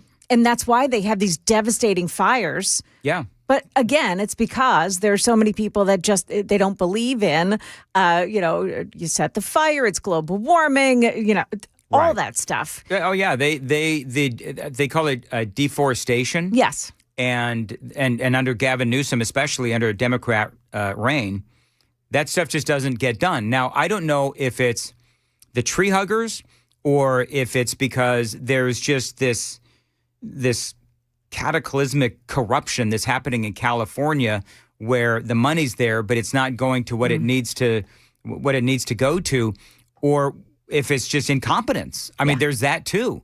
So I don't know, but you're right, There's a similarity there. Well, yeah, Democrats. It's always the Democrats. Yeah. Like, it is always the Democrats. Point of clarification to add on to that. One of the things he said, and if you've never had an experience with this, you don't know until it happens to you, but NES is only going to service from your street to the pole.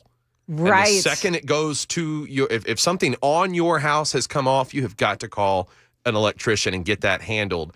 And then they'll probably coordinate with NES. But there's going to be rolling blackouts over the next few days as they get sections repaired. And then they find out who's still without power. And it may be that someone, on the line, their box has come off the side of their house at their meter due to a tree branch or something. And they've got to get that fixed first before they can put the power back on. I got a note from a lady named Leah last night, and I'm not going to say who her boyfriend is or whatever, but her boyfriend is an electrician and so forth, and she told me just exactly what you said, Sam, which is that oftentimes when you have these kind of power outages, then something happens to the home's electrical system as well. And so you may have gotten that text message that says that your power is back on, but the reality is that you may have an issue now with your home that you need to have repaired by an electrician. Mm-hmm. And Leah's boyfriend has been dealing with a lot of this. And so in her text to me, and it was a cut and paste from her Facebook page, so I don't think she was coming after me. But she says, a lot of people are blaming the lineman. I never did, and I don't think anybody on the station has. But a lot of people are coming after the lineman, and it's like, no, it's not the lineman. It's others that, number one, they don't recognize that they do have an issue with their home, and number two, people don't understand that if there's not enough linemen, then you don't take it out on the linemen that are there. You take that out on the people that are supposed to get the linemen in. Yeah, he says management cares, and everyone that's out there working, obviously they care. They want to get this back on. He understands how critical it is that people have actively died as a result of this. And we've got another cold snap coming this weekend, and I could hear the urgency in his voice that, I know how badly he just wanted to let it be known who he was, but obviously he made it very clear this is his livelihood, his family depends on him. Yep. And it's a horrible situation to be caught in when you're exposed like this on a national scale. It's an embarrassment to him. My mind still goes back to our caller yesterday. I think his name was Dave. Mm-hmm. The older gentleman who took his wife to stay with her son. Oh yeah, in Kentucky, and his story and the absolute. He was desperation in his voice. It's it's heartbreaking. it haunts me, and I just keep praying. Well, it's not often that people call us and they're sharing their stories and they're breaking up in tears, because they are facing something that it's cataclysmic. It's haunting. Yeah. It's out of their control as well. And you are desperately waiting for the people that you depend on to get your power on. And I got to tell you, I'm probably going to buy a generator. I'm probably going to buy a generator. But then you end up, and good for you. But you end up in a situation like right now where they can't even get the gasoline in the trucks to come into Nashville. And if they can get it to Nashville, well, there's no electricity at the gas station, so they can't get it out of the ground. It's an impossible situation. It's impossible. And the main message I got is it was a failure to prepare at the end of the day. Yeah. I mean, he says that every other utility trims their trees from the ground to the sky, and we just worry about the branches. So when a 100-year-old tree falls over, regardless of where the branches have been trimmed, it's going to take out anything in its path. All right, so Pamela Furr has texted me. Pamela, of course, been around here forever. She says that back in and Pamela, if you want to call in, you know the hotline number. If she wants to call in, she brings up a great point. Real quick, Joan, let's check the roadways on WTN.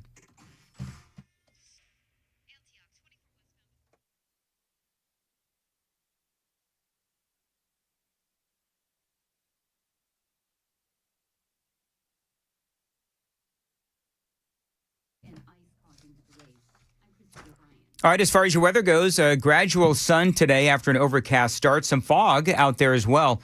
A high of 38 degrees, and appreciate you listening to Super Talk 99.7 WTN. There's Pamela. Joan, you and Pamela have met, of course. Oh, yeah. We had lunch. You've had lunch? A couple times. Okay, very good. Yeah. You guys talk about We me at hang. all? You guys talk about me at all? You're like the whole topic of our conversation all the time, Dan. I'm sure that I was. Pamela is, hey, Pamela, how are you? Hi, girl. I was just talking about you with Joan a few minutes ago. I'm sure that you were. There's so much to say. Anyway, so you reminded me of, well, you're not reminding me, I didn't know this, but back in 1994, NES was out there blaming the trees? Well, and it was the trees. I mean, it was the trees coming down on power lines, and that's why, some people were literally without power for a month. That's not a joke. In various areas, it was very bad, and so part of the conversation and the criticism was, why haven't these trees been cut down away from the power lines so something like this couldn't happen again? And so NES said, well, you guys don't want us to cut down the trees. So what they started to do was cut into the trees. And I don't know if you, over the years, have seen just odd-shaped trees around power lines and power poles. That's because they didn't want to cut down the trees, but they did cut down the limbs into the tree so that the tree would then grow around the power lines. It looked ridiculous, but over the years, those trees have continued to grow. More trees get planted, and here we are again, the same thing happening. Instead of, like Sam described from this gentleman that called, instead of cutting them down, cutting them back completely away from the power lines. So here we are again. I mean, it doesn't happen very often, thank God, that we get this kind of ice. Right. But I would think that you would have learned from the mistakes that were made, 3 decades ago. It's insane. I cut down my trees in my front yard. I would like to say it was because I wanted to protect the power lines, but I was sick of the leaves, and my wife made me do it. But you didn't want to rake. That's exactly Well, right. they hide your inflatables. They hide my. You know what? There is a lot more room for my inflatables around the holidays. All right, Pamela, thank you very much. I appreciate the insight as somebody who's been around here forever, and we'll talk again soon. You guys really do talk about me, don't you, Joan? All the time. Well, Probably every show you're texting back and forth. Did you hear the dumb thing that he said today? I know you too. No, it's never. No. It's like your current wife and your ex-wife are talking to each other. I'm totally kidding. Whatever. Moving right along. All right. It is 7:21 on Super Talk 99.7 WT. Do you know what's so funny, Joan? Every ill in the world can be traced back to Democrats. Like the tree huggers. Yes. It's the same thing. Yes. It's common sense is missing there. It's all about the emotion. Oh, don't harm the beautiful trees. They're living creatures. You know what I mean? Yeah. It's that common sense thing that's just missing. Well, one of the things we could do is we could incorporate an electric chainsaw in the intro, coming up at 7:30, just to encourage people, trim your trees. allow that would be NES like or whoever it is that is it NES that trims the trees, or is it? Yeah, they actually employ They do. people who work. I think they call them vegetation. Something there's like a Right. formal word for it, Called but they're tree trimmers. arborists. No, they're not arborists. You don't have to be an arborist to cut down a tree. That's the easiest person to get a hold of to trim trees. Yeah, I had an arborist come out to my house. I thought you said you did it. You think I cut down my own trees? It's what I heard. I cut down the trees in my yard. I paid somebody else to do it. I paid somebody to make sure that when the trees were cut down, they didn't land on my house. Which, if I cut down the trees, that's exactly what would have happened. You anyway. ended up on YouTube. 7:23. Joan was coming up in the news at 7:30. Border Czar Tom Homan is holding a press conference right now. I'm going to bring you what he's had to say so far in this press conference as he takes over ICE operations in Minnesota. It's coming up at 7:30 on Super Talk 99.7 WTN.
729, Nashville's Morning News.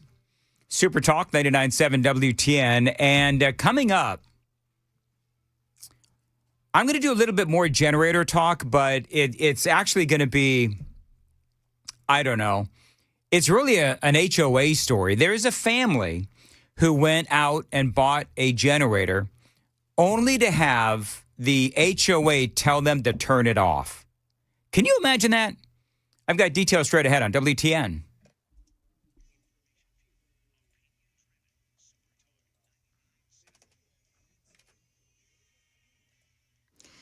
Good morning. It's 7:30. I'm Joan Jones with your top stories. We've got 19 degrees right now. National Weather Service says you may run into some fog this morning, and it could be frozen fog, so you'll need to be careful out there.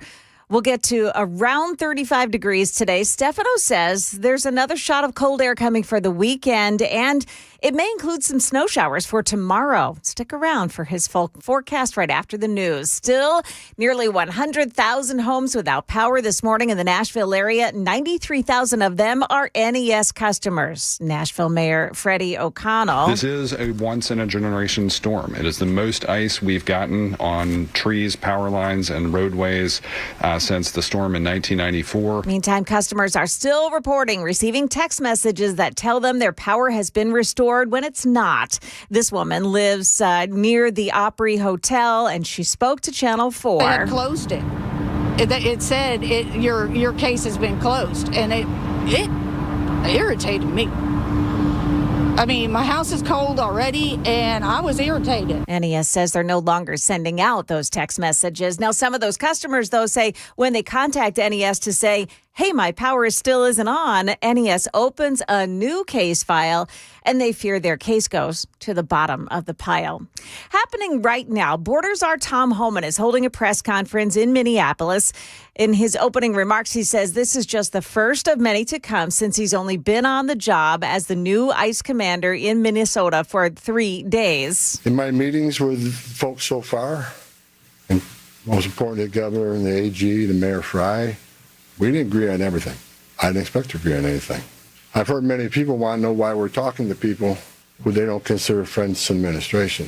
Bottom line is you can't fix problems if you don't have discussions. He said they did agree that safety of the residents in Minnesota is paramount. Also this. One thing we all agreed on was U.S. Immigration Customs Enforcement is a legitimate law enforcement agency that has a duty to enforce the laws enacted by Congress and keep this community safe. That press conference continues. I'll follow with any news announcements that come from it. That is the latest news. We've got your traffic and weather ahead. I'm Joan Jones, WTN News. Thank you, Joan. 732, Nashville's Morning News on Super Talk 99.7. I've got some additional audio also coming up from Tom Homan. One of the things he said, Joan, is he is going to be in Minnesota for the foreseeable future. I can't imagine how excited he is about that. Oh, yeah, I'm sure. I'm sure. His poor wife. Oh, can you imagine? I can't. Maybe she's going to go with them to Minnesota, and they can, she can help keep him warm. He's spoken about what a trooper she is. Has he? Oh yeah. I bet you Tom Homan's wife has to be like way cool. Way cool, and probably like a very sweet woman who understands, because he's kind of rough around the edges. You know what? He is a little rough. Yeah. He is, but I bet you know what? Look up Tom. I'm curious now. Coming back, I want to know how long Tom Homan has been married. I bet you, and Sam, what do you think? I'm going to say that Tom Homan has been married one time to the same woman for like 30 years. I bet that's the kind of... Took the thought right out of my brain. Is that what you think too? Yep. Okay, so Joan, Google that and let us know. And right now, I'm going to tell you about the Wellness Institute of Nashville and Dr. Kevin Mitchell. When I came to Middle Tennessee many years ago, I did have that chronic back and neck pain. Dr. Mitchell fixed me right up, which is why I am always so passionate about talking about the greatness of the Wellness Institute of Nashville. And these days, they've got a brand new piece of technology. It is called the Hydro Wave. And again, it is brand new. He's got the latest version. And I got to tell you, it is the first and only office in the state of Tennessee to have this brand new device called the Hydro Wave. And of course, they still have that non-surgical spinal decompression going on as well. At the Wellness Institute of Nashville, they've got the best you'll ever find. And right now, they've got a great deal going on. You check them out. You mention my name. You get 47% off non-surgical spinal decompression here in 2026. 47% off. That is huge. The phone number, 615-246-5009. So if you have back or neck pain, sciatica, slipped or bulging spinal discs, herniated discs, spinal stenosis, numbness or weakness in the arms and legs, fingers and toes, they can help you, and you get 47% off. Check them out today. Painisbad.com is the website. Painisbad.com. And don't forget, 47% off non-surgical spinal decompression. 615-246-5009.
So you still have that delay after an earlier accident on 65 this morning heading south. It was in the White House area.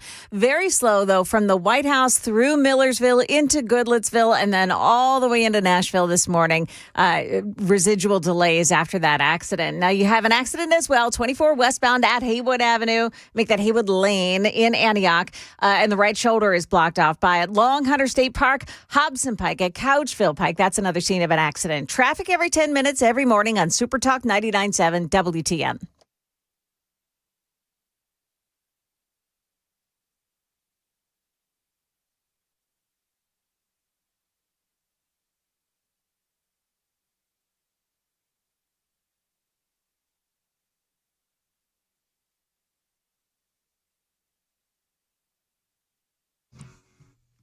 .738, Nashville's Morning News on Super Talk 99.7 WTN. Good morning to you and welcome on in. Gradual sun today after an overcast start. High somewhere 35, 36, 37 degrees.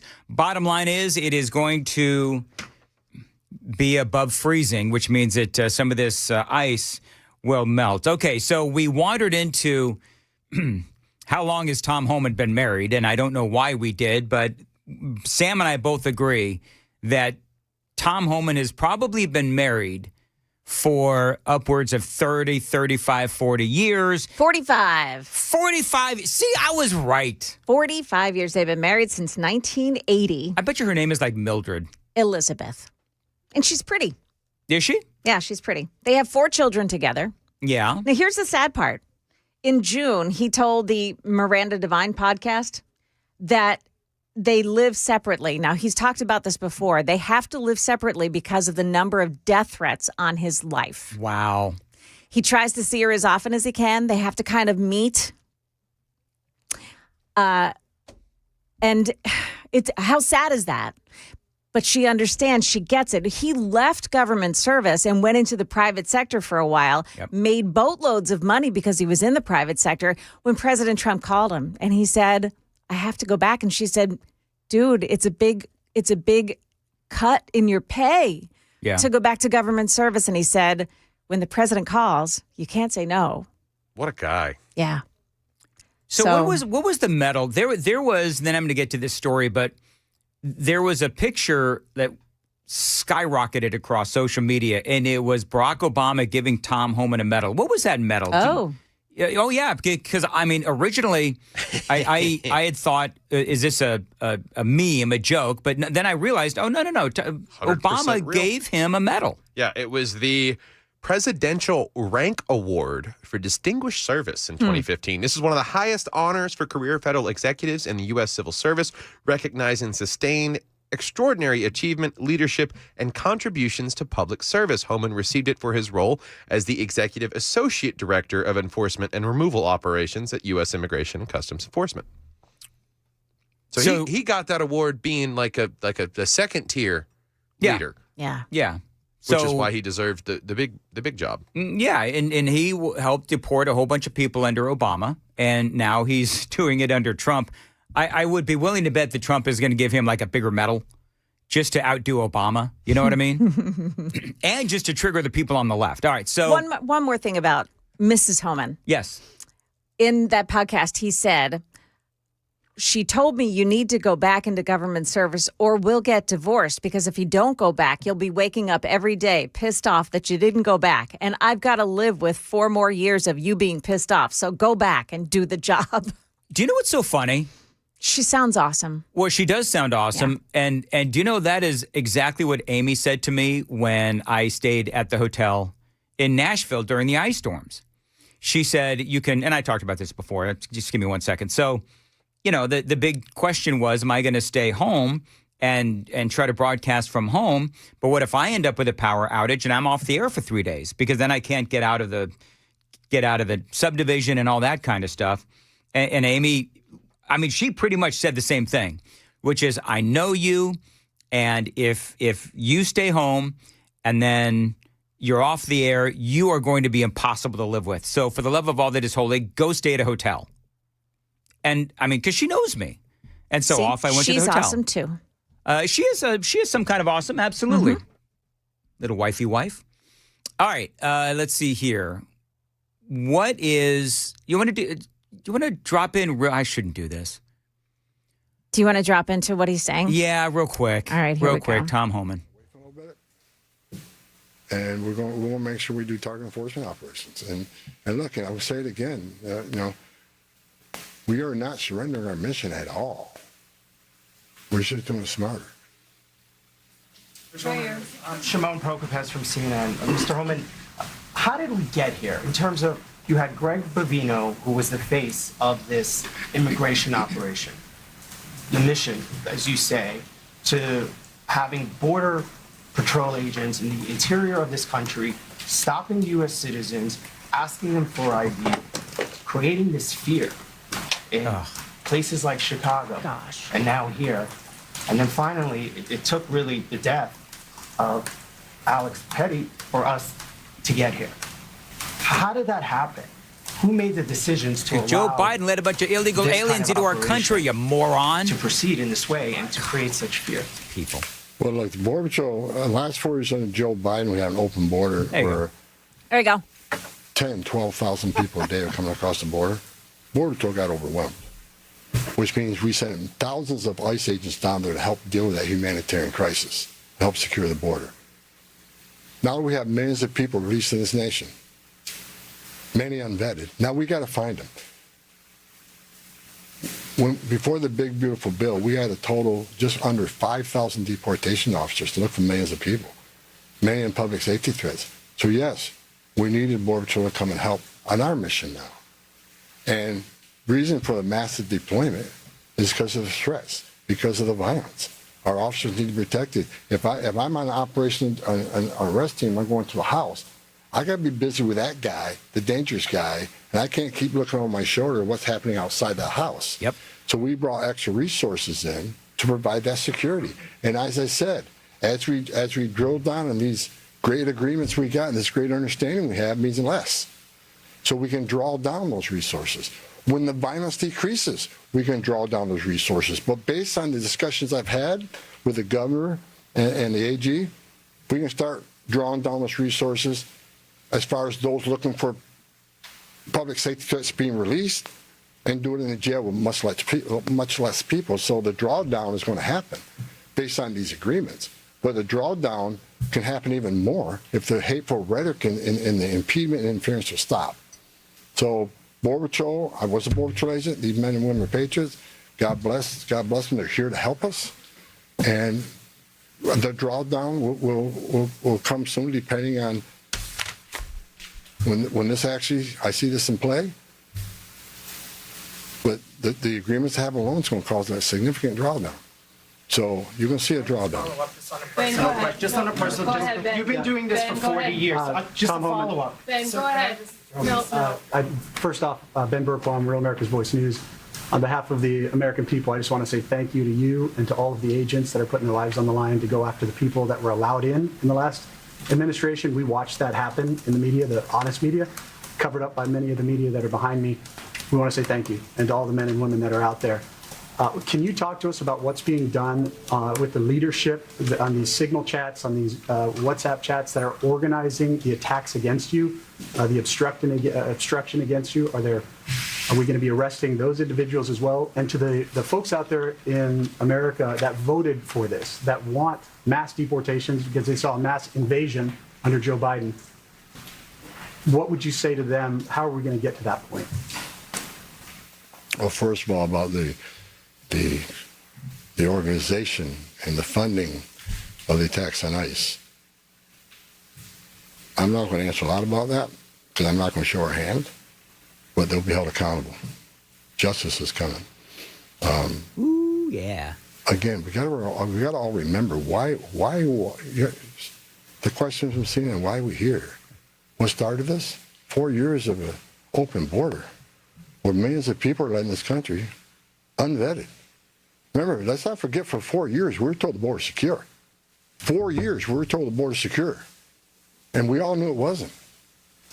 And I want this to be a positive thing we're doing here today. I also want to remember the politicians are continually attacking us. Where were they the last 4 years when the number of women and children sex trafficking went all-time high? Mm-hmm. Where were they when 250,000 Americans died from fentanyl coming across the border? Mm-hmm. Where were they when women and children are dying making that journey? Where were they when over 4,000 aliens making that journey died? Historic record. Where were they? Not a word. Now we're just trying to respond to what happened the last 4 years and keeping this country safe. And we're arresting a lot of public safety threats, take them off the streets, which make this country safer. President Trump promised to make this country safe again, and that's what we're doing. But my 2.5 days up here, we made a lot of progress. I think everybody agrees on the criminal and public safety threats. They agree it's much safer and easier to arrest an alien in a facility than send a whole team out in the field that's going to draw anger. Because now we got to send a bunch of people to do something that could have been done by 1 or 2 people. And I've said this for years. I have no ill will to anybody in Minnesota. All the people I talk to, we're never going to agree on everything. We have different philosophies and different opinions on immigration, but we all agree this is a way to go to reduce safety, reduce crime, reduce crime, and increase safety for our operations. More people in the jail means less people on the street. It's simple math. He is Tom Homan. That dude Joan is a walking soundbite. And he's right. I mean, you look at, because he talked about how these local municipalities need to work with ICE when they've got these bad guys inside the facilities instead of letting them back out onto the street. And he's not saying anything that Kristi Noem wouldn't say. He's not saying anything that Greg Bovino, DHS Secretary and Border Patrol head, he's not saying anything that they wouldn't say as well. And so I don't know if a new face from the Trump administration is going to be able to work with these folks any better than Kristi Noem or Greg Bovino was able to. But as we talked about yesterday, Tom Homan, he's got the street cred. Mm-hmm. And he's got, of course, 45 years. But, what's that dude's name from CNN? Shimon Pukapez? What is his name? Who knows? Is that the guy that asked the first question that we went on? Yeah. I mean, I'm going to, you know what? Shimon, whatever the hell his name is, I'm going to call him Shimon Poo-Poo-Head. Shimon Procupez. Shimon Poo-Poo-Head. Yeah. Is what I'm going to call him. I'm like in third grade. But, I mean, I feel dumber for listening to that question. That question was insanely stupid. And that is, that's the approach of CNN. He's just reflecting the approach CNN takes to news. But, Joan, how did we get here? How did we get here? And I'm like screaming, open border for 4 years, man. Yeah. Come on, Shimon Poo-Poo Head. He also pointed something out a few minutes earlier. I was listening in. I didn't know this. Apparently, the Minnesota State Prison System and the Department of Corrections, they've been cooperating the whole time. It's only in Minneapolis that we have this issue. Wow. All right. If they would just open that's part of the agreement that he was talking about, that now ICE agents will be able to go. They'll tell them when they've got a detainer on, when there's somebody in the jail that has a detainer. And they'll, in practice, they should be able to go and pick these people up and then deport them. But why didn't they do this with Kristi Noem and Greg Bovino? I mean, the policy is the same. The sanctuary policies are the same. Yes. Why wouldn't they do that with Kristi Noem and Greg Bovino? Why is it now we got to bring in Tom Homan for these local jurisdictions street cred. Okay. He's got street cred. I mean, he's the man. Yeah, he's tall, he's intimidating, he's got a very deep voice that's commanding of a room. I'm not knocking Noem or Bovino, but neither one of those people, amount to that. Bovino's kind of short, and we know how people treat women in politics. Thank you, Sam, for saying the quiet part out loud. It's true. Is it? I think so. Yeah. I think so. I mean, what did they do? They called her, Immigration Barbie or whatever for a while. Ice Barbie. Ice Barbie. Yeah, Kristi Noem was called Ice Barbie, and I don't know about Bovino, but and I don't know how tall Tom Homan. How tall is Tom Homan? I don't even know. Anyway, yeah. I mean, maybe was Kristi. I don't know. What do you think? Was Kristi Noem the wrong choice to lead DHS then? Department of Homeland Security, if that's the way. And I don't know if women are treated that way in politics or not. I mean, it would seem to make sense that there's some sexism everywhere. Sure. So I don't know. Was Kristi Noem then the wrong choice for DHS? I don't think so. I think that she actually does a really good job. Yeah. But she's just not getting. Well, she threw Stephen Miller under the bus. Did you see that from yesterday? Yeah, we had so much stuff going on yesterday. I don't remember if I talked about this, but Kristi Noem said that when she said that that Pretti was brandishing a weapon and that he wanted to massacre ICE agents, she said that information came from Stephen Miller. And so she threw Stephen Miller right under the bus. So as people are asking if Kristi Noem is going to either get fired or leave her post, she's not going down quietly. She said Stephen Miller is the one that gave me that information, and Stephen Miller ultimately in a release to the Daily Mail, he stepped back on those comments. He sort of walked those comments back. So there is a definite power struggle that is going on right now within the White House. How tall is Tom Homan? He's only 5'10". Yeah, I think it's more the attitude that he comes at Dude you walks with a swagger. Yeah. He's broad for 5'10". I'll give him that. Yeah. It does not come across that way, and I guess just the camera likes him. Well, the camera likes him. He does have street cred. He does have. Do you know what else he has, Joan? What's that? He has, and this is why the photo of him getting that medal from Obama was so important. He's got the credibility of somebody who has worked on both sides of the aisle. Yeah. And so Yeah. I don't believe you can say that about Kristi Noem, and I don't believe you can say that about Greg Bovino. I could be wrong, but I think that he does have that credibility of somebody that has worked with Barack Obama and obviously with Donald Trump as well. By the way, when he was talking about the amount of people, the women that had been raped and the children that had been trafficked and you could hear a pin drop in that room. Yeah. I mean, that was incredibly powerful. So anyway. He did a podcast, and I want to say that it's with Joe Rogan, in which he told a story about when he first, maybe it wasn't when he was first doing Border Patrol. And it was about a young boy that was killed, because they would pack him in the back of trucks and, drive across the border. And the death of this one boy. And he had a young son at the time, about the same age. And it ate at him. And he actually had to take time off, I think. I remember him saying, because it affected him so deeply. And that's his passion. That's where his passion comes from, the children that are trafficked. He simply wants to save people. He does.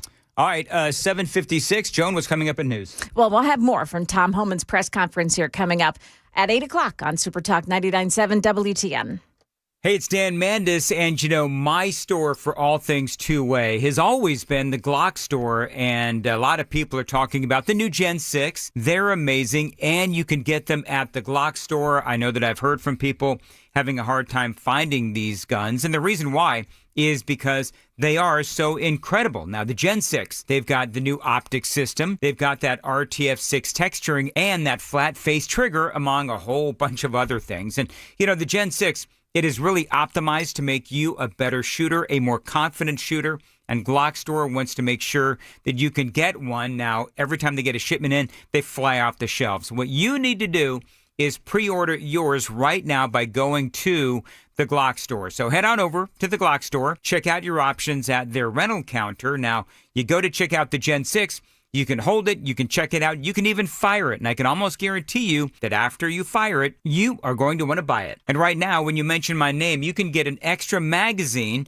when you pick up your new Gen 6. Again, when you mention my name, you get an extra magazine when you pick up your new Gen 6 from the Glock Store. This is a limited time offer only from my friends at the Glock Store. Minutes from the airport, worth the drive from anywhere. Find them online anytime at glockstore.com.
Good morning. It is now 8 o'clock, and I'm Joan Jones with your top stories. Right now, the temperature is sitting at 19 degrees, and we'll go up to about 35 today. But Stefano says this weekend is going to be brutally cold. Any plans this weekend, and you think, I'm going to get outside and enjoy myself. No, you're not. Nah, you're not. It sounds lovely. Stick around for his full forecast right after the news.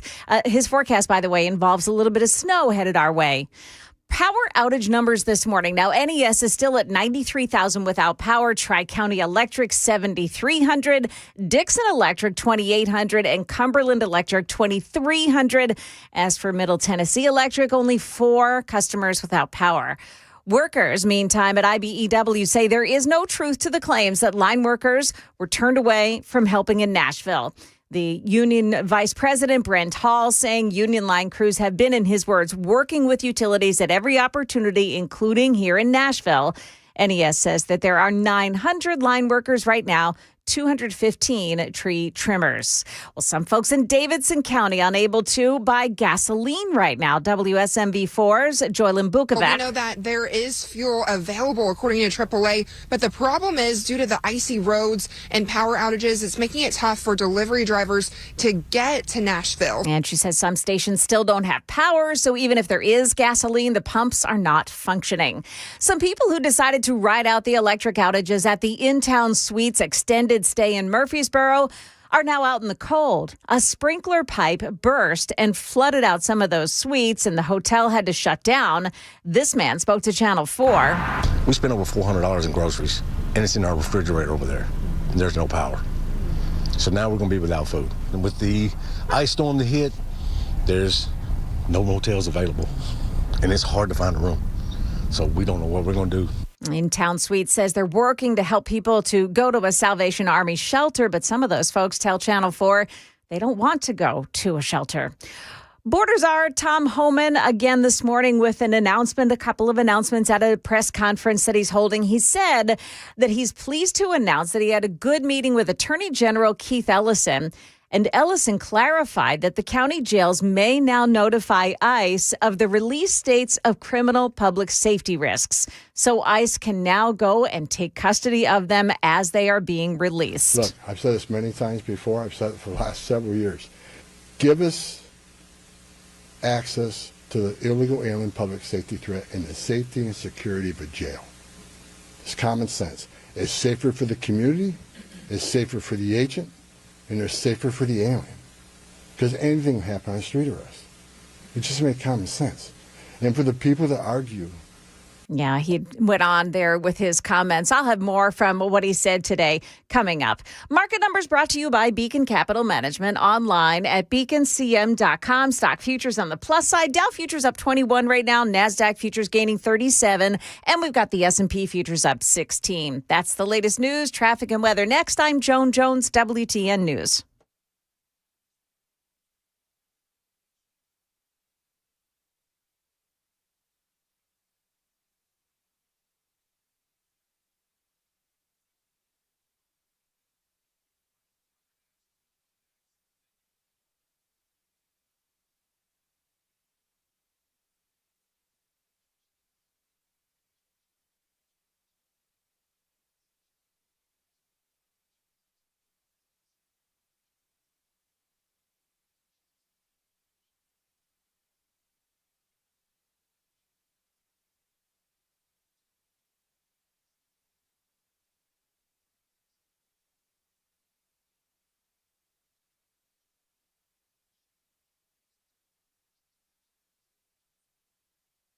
This is a paid endorsement by a current client. Hey, it's Dan Mandis. You've heard me talk about Paul Winkler for years, and there is a very good reason. When it comes to investing, Paul Winkler Inc. is different. They got 10 offices across Middle Tennessee, never, ever any commissions. Now, this week, Paul Winkler is doing something I've always loved. Back to Basics Week.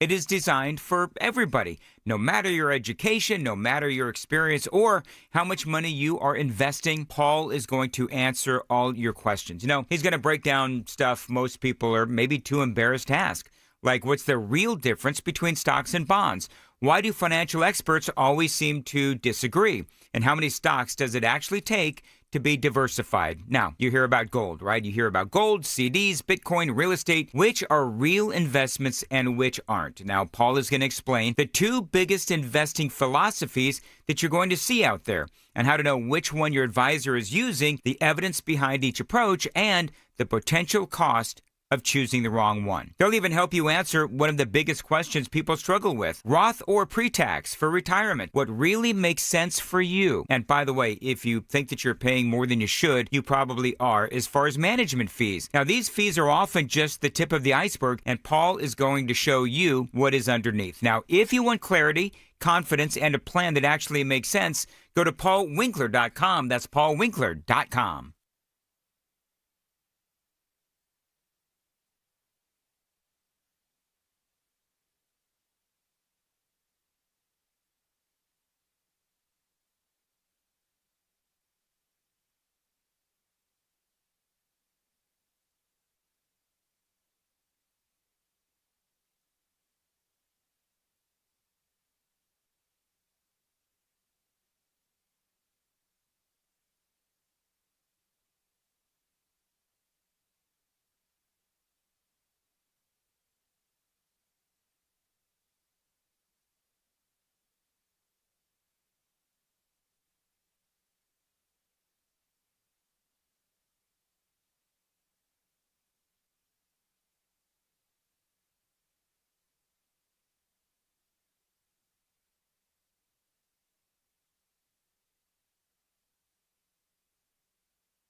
Okay, so we have some power outages continuing. I'm hearing that on Gallatin Pike, and I'm not sure exactly where. There are some traffic lights out this morning. Got a crash on 40 eastbound at Old Hickory Boulevard West in Bellevue. Also, Hobson Pike at Long Hunter State Park. There's a crash involving injuries at Couchville Pike. Super heavy this morning on 24 westbound as you travel through the Laverne area all the way into Nashville. And it is still slow going on 65 and on 24 east as you make your way in from the north. Traffic every 10 minutes, every morning on Super Talk 99.7 WTN.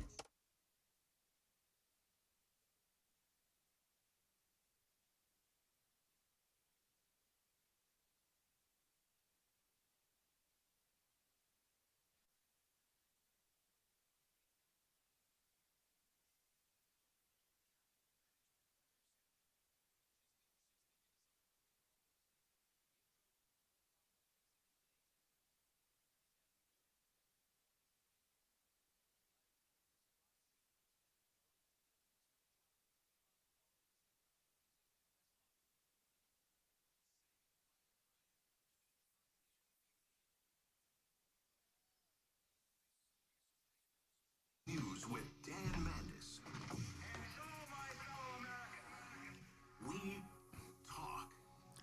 808 Nashville's Morning News on Super Talk and 99.7 WTN. Good morning to you, friends. Coming up, we've got what seems like an epic battle going on, Joan. Yeah. An epic battle between good versus evil. Oh, it plays out every day. We've got...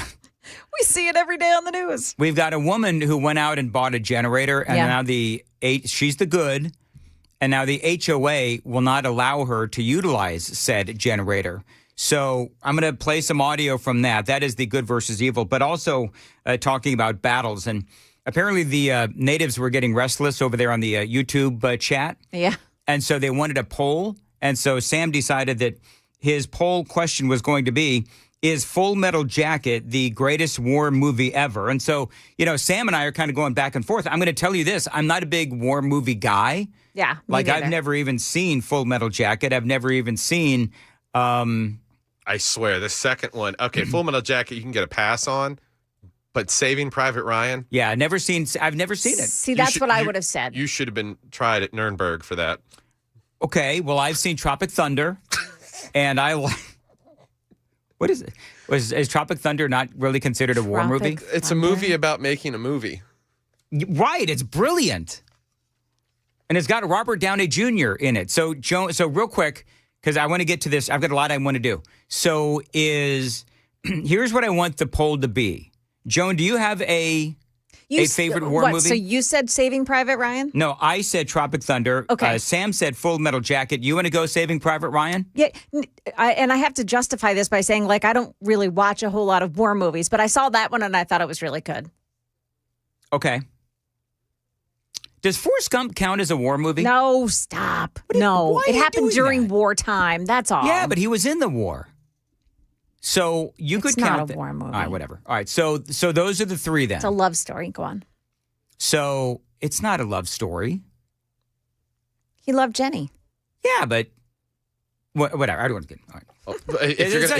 That's like his Die Hard, a Christmas movie. I'm not going to get into all that. I have a lot that I want to do. All right, so if you're going to bring up Tropic Thunder, you have to bring this up. But it knows you never go full retard. Okay. Anyway, yeah. Tim Waltz. So, yes, and I've got some Tim Waltz news, by the way, coming up at 8:35 with the crisscross handoff. All right, so that's the new Daily Dan poll. So, which is the best war movie? I say Tropic Thunder. Joan Jones. Oh, wait, I want to change. I know what she's going to say. Joan Jones says what? I already know she's going to say Hacksaw Ridge. Wrong. Whoa. There's one more that my husband introduced me to, and I love this movie, Kelly's Heroes. Okay. I don't know if anybody's... I've never seen that. Oh, come on. Oh, come on, me. You're not allowed to, come on, the host. Anyway. All right, 1970. Good movie. All right, so figure it out. Sam, you go right on ahead and do that. By the way, I need some video, if I could.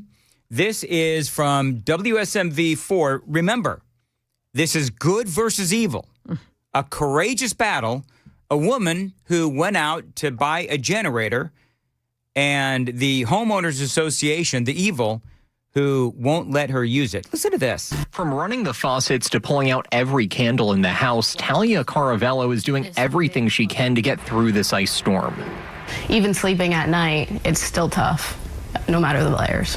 So she pushed the blankets aside and drove around until they found this generator available in Spring Hill, spending around $1,500 for it, plus extension cords and space heaters. It was literally right there with the wires going through.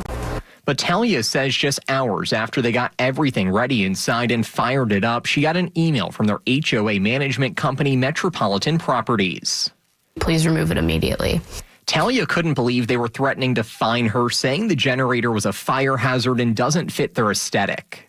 Super angry because why is that even a possibility right now? Why do they care so much when people are just trying to stay warm and survive?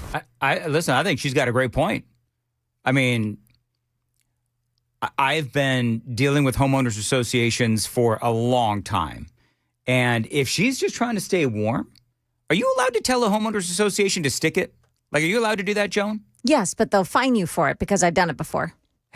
Okay, I want to hear why Joan Jones told the homeowners association to stick it, and were there slashing of tires involved, but... I've been reaching out to the property management company all day long, and they finally agreed to give Talia a one-time exemption so she can use that generator until the power comes back on. That's a big change from the letter sent to Talia that simply thanked her for helping to keep the Southview on Second Townhomes an attractive and desirable place to live. It's super weird and upsetting because we need it, and obviously anyone wants to have power. I'd much rather get electricity back than have to use that forever. Yeah, I mean, obviously. What kind of a homeowner? Come on, man. I mean, there's probably somebody complaining about how loud the generator is, perhaps. But, I mean, okay, so I don't know if that generator would be a fire hazard. It was a Generac. But if she's trying to use it to stay warm, then I would tell the homeowners association to stick it no matter the fine. Can you not pay a fine if you're the homeowners if you're the homeowners association? Can they what do they call it? Garnish your wages? They can't do that stuff. So I would just give a big old middle finger to them and say, screw you. What did you do, Joan, when you fought the homeowners association? I want to know what it was for. So we lived in, it was a townhome that we lived in Annapolis, Maryland. And the driveways were pretty narrow. and we had a big truck. And so the space next to the driveway, I dug it out and I put in some like pebbles and then stepping stones on top of it to make the driveway a little bit wider. Yeah. And to make it pretty. And then I put some plants around that. And I did it, and then I noticed that a couple of my neighbors did the same thing because it was aesthetically pleasing, and and it helped to widen the driveway a little bit. The homeowners association came and told all of us to take it out, and everybody else did. And I told them to get lost. I was not going to do it, and they kept threatening to fine us. They never did. But then when we wanted to sell the house, I had to, or they wouldn't have released the documents in order for it. Oh, no. It's just like HOAs are criminal. They're evil. They really are They're evil. like little Napoleons, aren't they? Yeah. One of my buddies lived in one, and we loved to work on his trucks and his Jeeps and stuff, and he would get letters on the regular that his vehicles were too loud. And he would like just coast through the neighborhood, and then we'd get out to the main road and gas it. And it's just like, dude, who are we hurting with something that's just slightly... I think that some of these folks on homeowners associations, when little people get a little power, they just the inflated ego and the power trip. Yes. And even things like we had the behind our townhomes was woods, right? Mm-hmm. Nobody could see it. And we would they wanted us to keep our trash cans in the garage, but it made the garage stink. So we kept them out in the backyard where there were woods behind us. Mm-hmm. They actually had people walk behind the townhomes all along the back to see if anybody was putting their trash cans out there, and they were going to fine us for that too. Wow. What? Nobody could see it. I think it's people that are just bored. And as you said, little, small people. Yes. They get an inkling of power. Yeah. Yep. And then they just want to completely, make every house just like theirs. Oh yeah, and I've had managers like that too. I know, Joan, you have too. Mm-hmm. Oh, where yeah. you've got. You know what I've noticed? Radio is full of them. Okay, now I think we all need to be clear. I'm not one of them. Right. Okay, good. Thank you, Joan. Yes. Agreed. But I mean, you have managers like that. You know what I've noticed? Is this true or not true? This could be a Daily Dan poll. I've noticed that the people who want to be managers are the worst managers ever. I have found that the people who were sort of, this is me, okay, that were drug kicking and screaming into management were actually the best managers because they didn't have a power trip and they were willing to, and I've known a lot of managers in radio over the past 40 years. The best managers are the ones that were reluctant managers and they were willing to listen to people and be more of a team effort kind of a thing. I think it's the same with your elected officials. The people that are like, I guess I have to step up and do this job, end up being, the best people. Look at Trump. Trump was not campaigning in the 80s and 90s. It was only recently in the 20-teens when he really started flirting with the idea. And then he could see from his, billionaire status just how poorly the country was being managed. Yep, that's exactly right. All right, it is 8:18, Nashville's Morning News. Who is winning so far in the Daily Dan poll? Well, I went ahead and I threw Saving Private Ryan in there. Okay.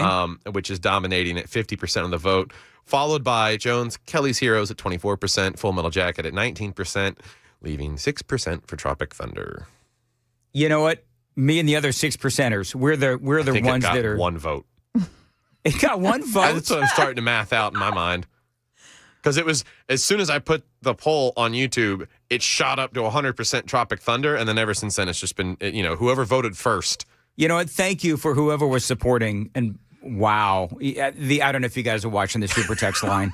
Holy mackerel. Are you getting flamed? You know what? Not only am I getting flamed, but also people are flaming HOAs. Oh yeah. Like if I wanted to do outlaw HOAs. Yeah. If I ever decided that I just don't want to do my job on one day and I wanted to be lazy, hey, let's do HOA horror stories. Let's go to the phones. I mean, I wouldn't have to work that day. I could take call after call after call. A manic job for the producer. Yeah, but that's all right. As long as I didn't have to work that day, it's all I care about. Anyway, it is 8:20, Nashville's Morning News. Okay, so Hold on. I want to see what 7333 says. Hey, I'm a small person. I think I should get an HOA job. I'd rock because I think I could really abuse my power, says 7333. Band of Brothers is another one. That's another really good one, yes. It's a series. It's a series, technically. Is that a series? Yeah. Okay. One of HBO's, it made HBO what it is today, if we're being honest. Oh, really? Yeah, okay. It platformed them where people are like, oh, you're offering this movie quality series. If I pay for the subscription, sure. Jay says HOA, bullies on a power trip. Yep. All right. Here's what we're going to do. We're going to take a break, and then we are going to come back, and we're going to play some audio from Tom Holman and that big press conference that he just had where he's going to be in Minnesota for the foreseeable future, 821 on WTN. Joan was coming up in the news at 8:30. Nashville Mayor Freddie O'Connell has just found a reason to really like the National Guard. Also, another big company announces big job cuts. Coming up here at 8:30 on Super Talk 99.7 WTN.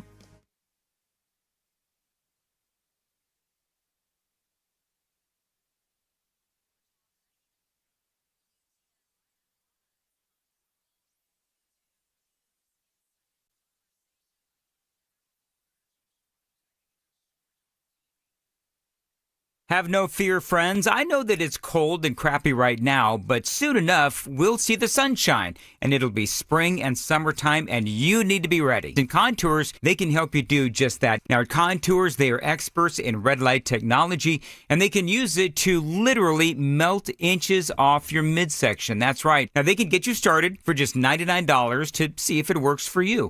No contracts and no gimmicks, just a guarantee that you will lose 2 inches in the belly, or that first visit is absolutely free. Now, I've done it. Matt's done it as well. Now, it's your turn. It takes an hour a week. It is FDA cleared. It doesn't hurt. And no, it doesn't damage you. It is red light-based technology. It is all the rage these days. It is new.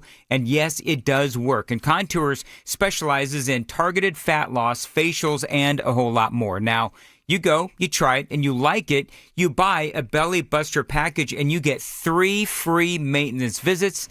That saves you $1,500. That's huge. But it all begins with that $99 special. That gets you that first consultation and treatment. And right now, the first 10 callers get it. $99, and you are going to see results, or it is free. First 10 callers right now, 615-236-9960, 615-236-9960. Find them online anytime, ContoursLLC.com.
827, Nashville's Morning News on Super Talk 99.7 WTN.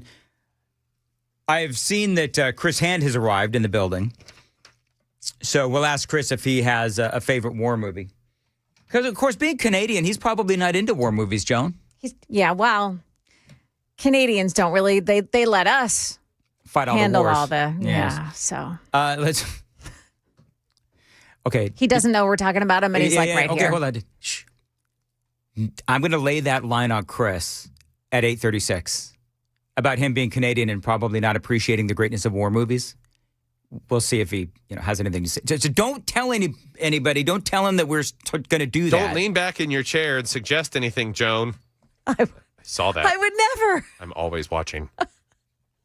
Anyway, this is Tom Homan, and a great moment during the press conference. Yeah, my personal opinion, but I'm not going to share that with you. I'm going to tell you, let the investigation play out and see where it goes. But again, the president, one of the words he said to me when I came up here, he said he didn't want to see anybody die.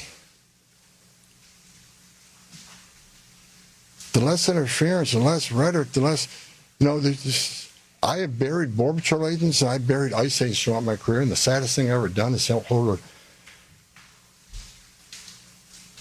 hand a folded flag to a wife or a child.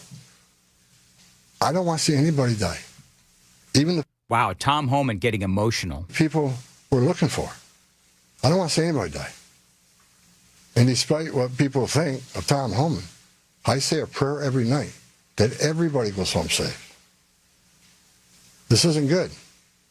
But I think my conversations the last 2.5 days are leading us to a safer community, letting ICE officers operate in the safety and security of a jail.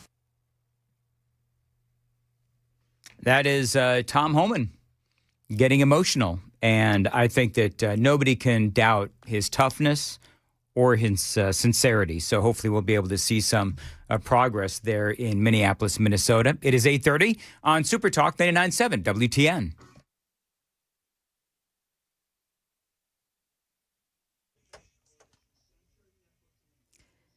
Good morning. I'm Joan Jones with your top stories. We're looking at 26 degrees right now. There is a mist, a fog out there this morning. Cold enough that it could be a frozen fog. National Weather Service says be careful out there this morning. Another very cold start. Stefano says it is a bundle up kind of day. Once again, you'll need the heavy coat, the sweater, the long pants, the hat, scarf, and the gloves. Oh, there's the Stefano advice again. Stefano also says that a big cold snap is headed our way for this weekend. Most of us will see a little bit of snow maybe tomorrow.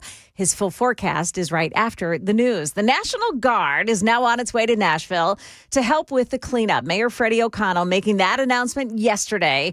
The Guard is also going to some other hard-hit areas in Tennessee. The National Guard is now in Hickman County to help with storm recovery. Members of the 134th Civil Engineer Squadron are bringing debris clearing equipment right now. They're trying to help all these neighbors clean up and get back on their feet. Channel 4's Holly Thompson. Now, we're hearing that the mayor of Perry County has also formally requested the activation of the Tennessee National Guard. Yet another big company says it's slashing jobs. Home Depot announcing it's eliminating 800 jobs tied to its Atlanta store support center. It also said now all corporate employees must return to the office 5 days a week, no excuses. The news comes as Amazon slashed 16,000 jobs. UPS announced 30,000 job cuts there as well. Market numbers brought to you by Beacon Capital Management, online at beaconcm.com. It's a mixed bag as we begin trading here. Dow Jones Industrial's down 20, but the NASDAQ is also down 40. S&P 500 index is up 8 points. That's the latest news. Traffic and weather next. I'm Joan Jones, WTN News. Think of Joan, 8:32, Nashville's Morning News on Super Talk 99.7. Stoltz Co. Now, this is a great Tennessee company. They do continue to grow and expand because they do great work. I've been talking about these folks for a long time, and at Stoltz Co. they build pole barns, and these pole barns can serve as a garage, an event space, an equestrian building, even barn dominiums. Those are pole barns that you can live in, and these days, the barn dominiums from Stoltz Co. they are new and improved. They're offering you turnkey options. Now, what that means, is if they handle the design, the construction, and the amazing finishing touches. You turn the key and you are home, courtesy of Stoltz Co. And right now, they also offer storm shelters as well to keep you and your family safe. Now, your new pole barn from Stoltz Co., it can be used for, as I just said, anything. So if you've got some land that needs a building for whatever you want, call my friends at Stoltz Co. 615-622-5992. Tell them I told you to reach out. 615-622-5992. You can also find them on Instagram and Facebook to see examples of their incredible work around Middle Tennessee.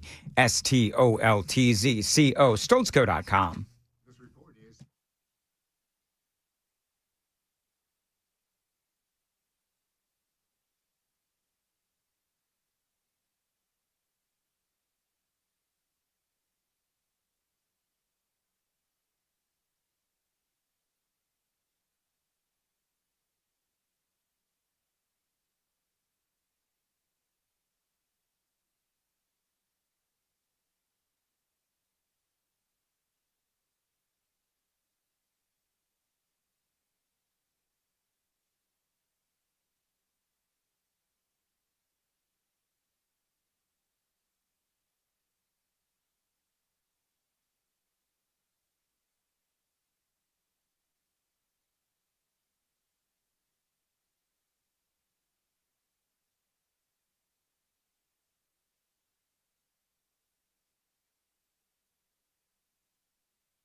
Pretty slow on 24 West. It's because of a crash this morning. Actually, that's not on 24 West. It's just very slow on 24 westbound heading in through the Laverne area into Nashville. Murfreesboro Pike is where the accident is. It's right at Hobson Pike. It involves injuries. May take a few moments to get that cleaned up. Traffic every 10 minutes every morning on Super Talk 99.7 WTN.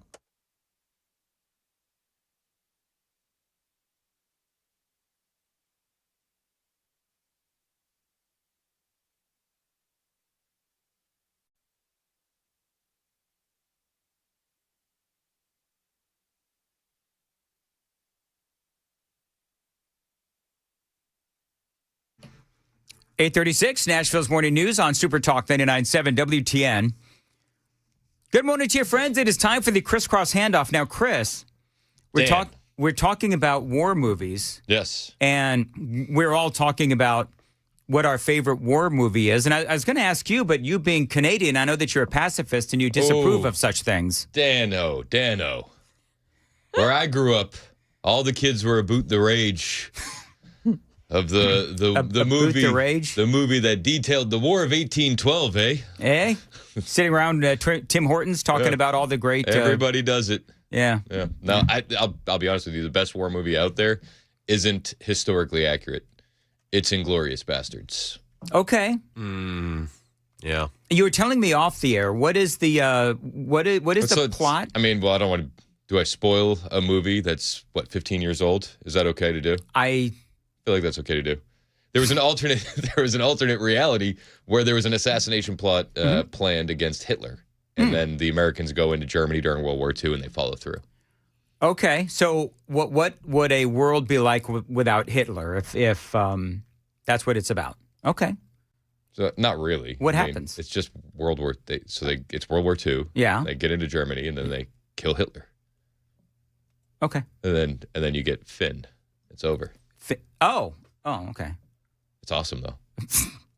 All right, I'll put that on my list, Chris. I'll make that deal. You ever seen How that? How about you bitch? You make that deal? I'd make that deal. I don't blame you. Damn good deal. That's Inglourious Bastards. Is that Inglourious Bastards? See, if you watched Inglourious Bastards, you would immediately realize that at least 100 memes that you've shared are derivatives of Inglourious Bastards. All right. And who's in it? Is that Matthew McConaughey? Brad Pitt. Brad Pitt. Same thing. All right. I don't think so. Okay. Do you know what I'm noticing? You are like dismissively okaying me more and more. What Have do you noticed mean? that, Joan? I don't dismissively okay you. Yeah, kind of. You just did. You said, Okay. Again. Chris is going, okay. Okay. Dan. Okay, Dan. Whatever. I don't mean to dismissively okay you. Listen. I apologize. Okay. I was looking for an affirmative okay, not a dismissive okay. That felt dismissive okay. Okay, well, I'm going to work on it. Can you work on that? I promise I will. I can't believe you haven't seen Inglourious Bastards. So which war movie did you like? Which one is your favorite? Tropical Thunder? Tropic Thunder. Not tropical. Tropic Thunder. Tropical Thunder is probably a different movie, and I would advise against not Googling that. Right, exactly. Tropic Thunder. With Ben Stiller? Ben Stiller and Robert Downey Jr. Robert Downey Jr. and all those guys. Yeah, I'm a dude disguised as another dude playing another dude. That greatest. Find that. Will you find that? Because that's an earworm now in my head. I've never seen that one. Really? Yeah. Dude, you'd love it. Okay. I'm sure I would. I love all the jokes from it because you see those in the clips. But oh yeah, it is such a great movie. What about Sam and Joan? What did they like? Kelly's Heroes. Kelly's Heroes for Joan. And Full Metal Jacket. Okay. Joan goes like full Hallmark movie for everything Hallmark these movie? days. Oh. I've never heard of Kelly's Heroes. Oh, no. It's Donald Sutherland. What's Is that his name? Kiefer's dad? Yes. Oh, I would not laugh, mister. No, I'm laughing at Sam, who who refers doesn't to know. the great actor Donald Sutherland as Kiefer's dad. All right, Mr. referenced never 24 heard to of me this morning. Well, yeah, 24. I've seen 24. Yeah, that was actually funny. I forget what we did. That was off the air, right? Yeah. Telly Savalas, Clint Eastwood, Carl O'Connor, Telly Savalas, one of the great Don original Rickles. one of the great original bald men, Telly Savalas. Yeah. He is an inspiration to me. It's a funny movie, but it's very serious too. All right. Very good. I've got that clip that you wanted, Dan. Play it. What's up now, motherfucker? Say it. Hold on. Me time. Gotta hit the dump button. Dump. I punched it. All right. We're not going to do that anymore. The YouTube stream got to see us all panic. Yeah. We did. I think I pulled my shoulder reaching for the dump button. It's way over there. I punched it, but I scrolled past that part. No idea what dude he is and claims to know what dude he is. What the fuck are you guys talking about? I playing other just dudes. drop it. Just stop it. Just stop it. Just stop. You just stop Okay. it. No more. No more. Just turn it down. I can't believe Dan is like trying to get the producer fired, telling him to play these clips. Play that clip. All right. Well, you're Career the one suicide. that's quoting it. You never. Can I say something funny? You never realize how like your arms are like T-Rex arms when you're trying to reach the dump button way over there. Okay, Dan. Okay. I'm gonna throw something at you, man. Are you a dude disguised as a dude playing another dude trying to get a dude fired? See, that's yeah, but just don't play the actual clip unless You listed take as out your all the- favorite movie. I would tend to, think that you would know what that scene entails. I haven't seen it since it came out. Well, I didn't tell you to play the unedited version, Sam. Okay. Hey, did you see what Mexico's demanding? What's that? The Mexican president, Claudia Sheinbaum, sent a letter to South Korea. Do you know what she's demanding? Like, she's actually demanding this. More K-pop concerts. Oh, I saw that. Why?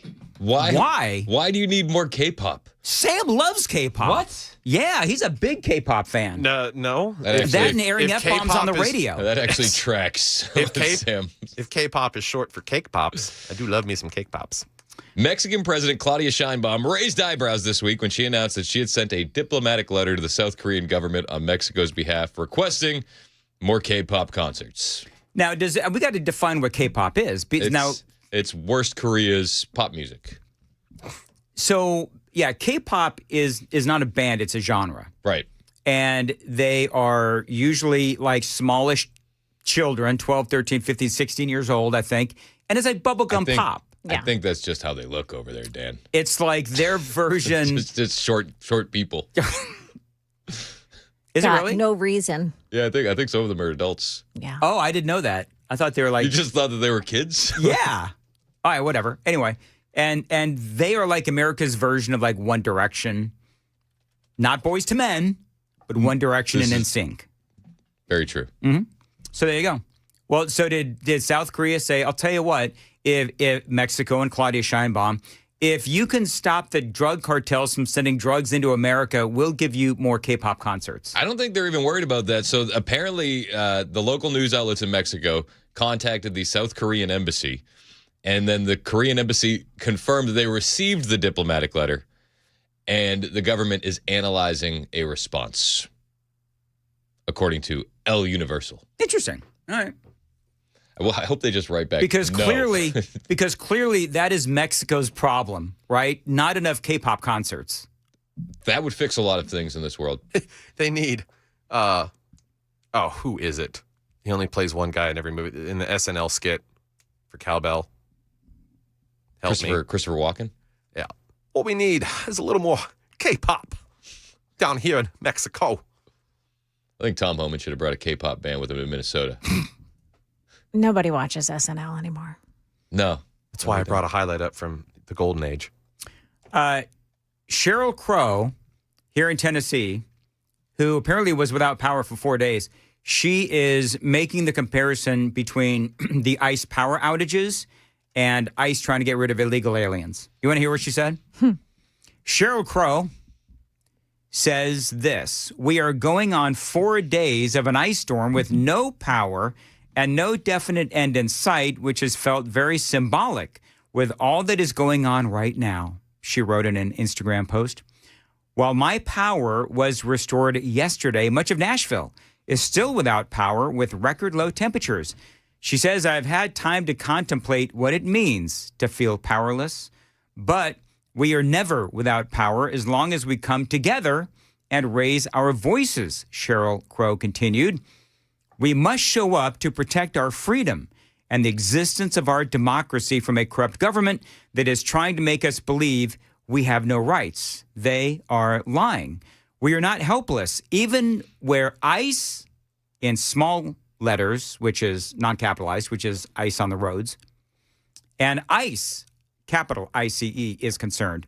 We are not helpless, even where ICE is concerned. I will continue to post in my stories ways you can help if you feel powerless."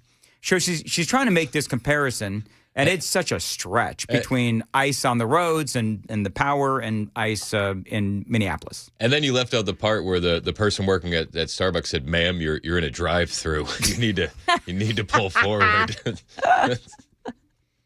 And I just sound so utterly. And by the way, I would mention to Sheryl Crow that we the people did raise our voices when we voted for Donald Trump to continue on with these mass deportations, which, by the way, even by the latest CNN polling, shows a majority of Americans still want mass deportations.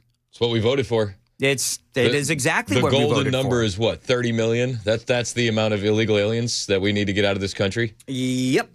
We had a year to do the worst first. Now it's everybody. Abuelas and tias, too. Tia? Yeah. What's that? That's aunt. Aunt. Oh. And abuela is a grandmother. Yes, sir. Okay, very good. Grannies and aunts can get it, too. Did you see the latest Alex Pretti video? Yes, I did. It was a mostly peaceful loogie that he hawked at the ICE agents. As he is kicking out the taillight of the ICE vehicle. I wouldn't call that a kick. It looked like he pulled his hamstring and he was trying to stretch it out. At which point you can see he slips forward on the ice. And then it appears that he's kicking. Do you know what? Can I tell you SUV. can I tell you how angry I was when I saw that video and I saw that ICE vehicle get in the way of his foot? These guys need to be stopped. They're How monsters. dare you? They're monsters. It just proved everything we knew. We didn't need the extra video to know that this guy is a deranged lunatic leftist who is a member of ICE Watch, who is following around agents and impeding and obstructing. Right. We didn't need it. We didn't need it. We could formulate our argument and our opinion without it. But now that we have it, the leftists go silent. Isn't that weird? Are they still trying to say that he's, just an ICU nurse? I said earlier that just a nurse. Yeah, he's just a nurse. He's about just a nurse as Kilmar Abrego Garcia was just a Maryland man. Yeah. Do you know what I mean? Or like Renee Nicole Good was just a mom in the wrong place at Just the wrong a mom time. dropping her kid off at school. I don't know how many different times these leftists can be proven wrong and liars before they just shut the hell up and just stop talking. But a lot of these leftists will never even see that video. I mean, I think it aired on CNN all of one time. So where they're consuming their news and the echo chambers that they're in, they're not going to see that. They're not going to find that video. And they're going to continue going on about their day thinking that they're freedom fighters and correct. Listen, if that's what they want to do, then that's fine. That's what they're going to do. But they are only making themselves look ignorant, in my opinion. Because if the truth is out there and you're not willing to look at it, but he was clearly more than just a protester. This is a guy who has been trying to impede. I mean, look at where we've seen. He was there was the original video where he was shot. Then we find out that he had cracked a rib. 11 days earlier, this video comes out and clearly shows him deranged and telling the ICE officers to F off and all those kinds of things. And, listen, he was on their radar. They knew exactly who he was because they had been dealing with him over and over again. I love the fact that they keep, the leftists, they keep videoing this stuff. So really what's happening is they're incriminating themselves with all of their videos that they are so incredibly proud of. You're absolutely right. So, as soon as the BBC dropped that footage, instantly you had the weaponized autists of the internet going, what day was that? What time was that? What intersection was that? And then they hop on YouTube and go find all the protest live streams, and then they correlate and get different angles. Yeah. It's unbelievable. Other people trying to claim it was AI. Yeah. It was an Did you see AI-generated that? video. I didn't. Until they got the cross angle of the exact same thing happening from across the street. And then they're like, oh, well, maybe it's not AI. No, that's weaponized autism. God bless him for it. I mean, weaponized autism. Is that? That's a new term. You got to know who you are. You got to put a hashtag on it. I'm a dude playing a dude disguised as another dude. What? There you go. That's the one you should have played. That's all I ask for, Sam, out of you. Oh, you know what? Just You asked for something else earlier. I think this is what it was. We were talking about leering.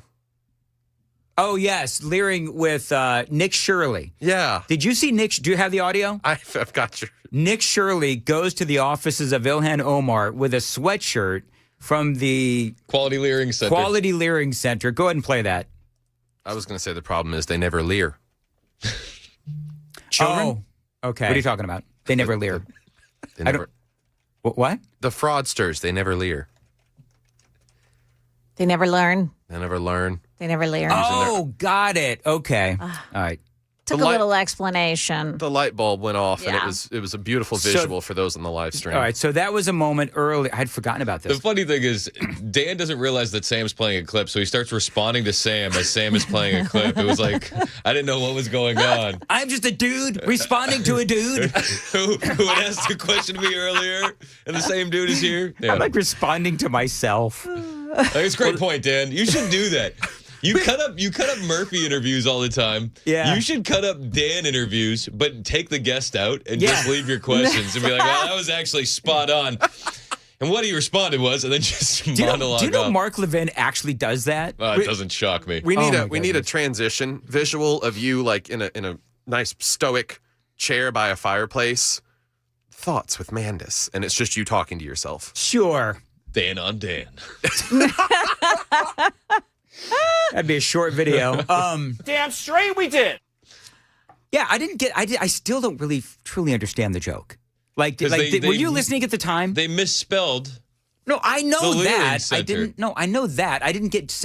I still don't understand the joke. So if they misspelled the Leering Center, I think it goes to Sam's not very funny. I think that's the issue here. See, I like my timing on that's off. I like that the firepower goes back to Sam instead of me. Yeah. Because a change. When that happened in real time, was that in the 6 o'clock hour? I think 7. In the 7 o'clock hour, I don't even know what led up to that. But Sam, you were talking about the sweatshirts and how you wanted one, but the problem is. Yeah, and Sam throws this joke. I'm completely oblivious. Apparently, the look on my face on the YouTube Super Talk TV was like, we're waiting for the light bulb to go off over my head, and it just never lights. It's like the homes. You're like a house in Nashville right now. You're like, yep, I got the text message, but it doesn't. I don't know. Nothing's here.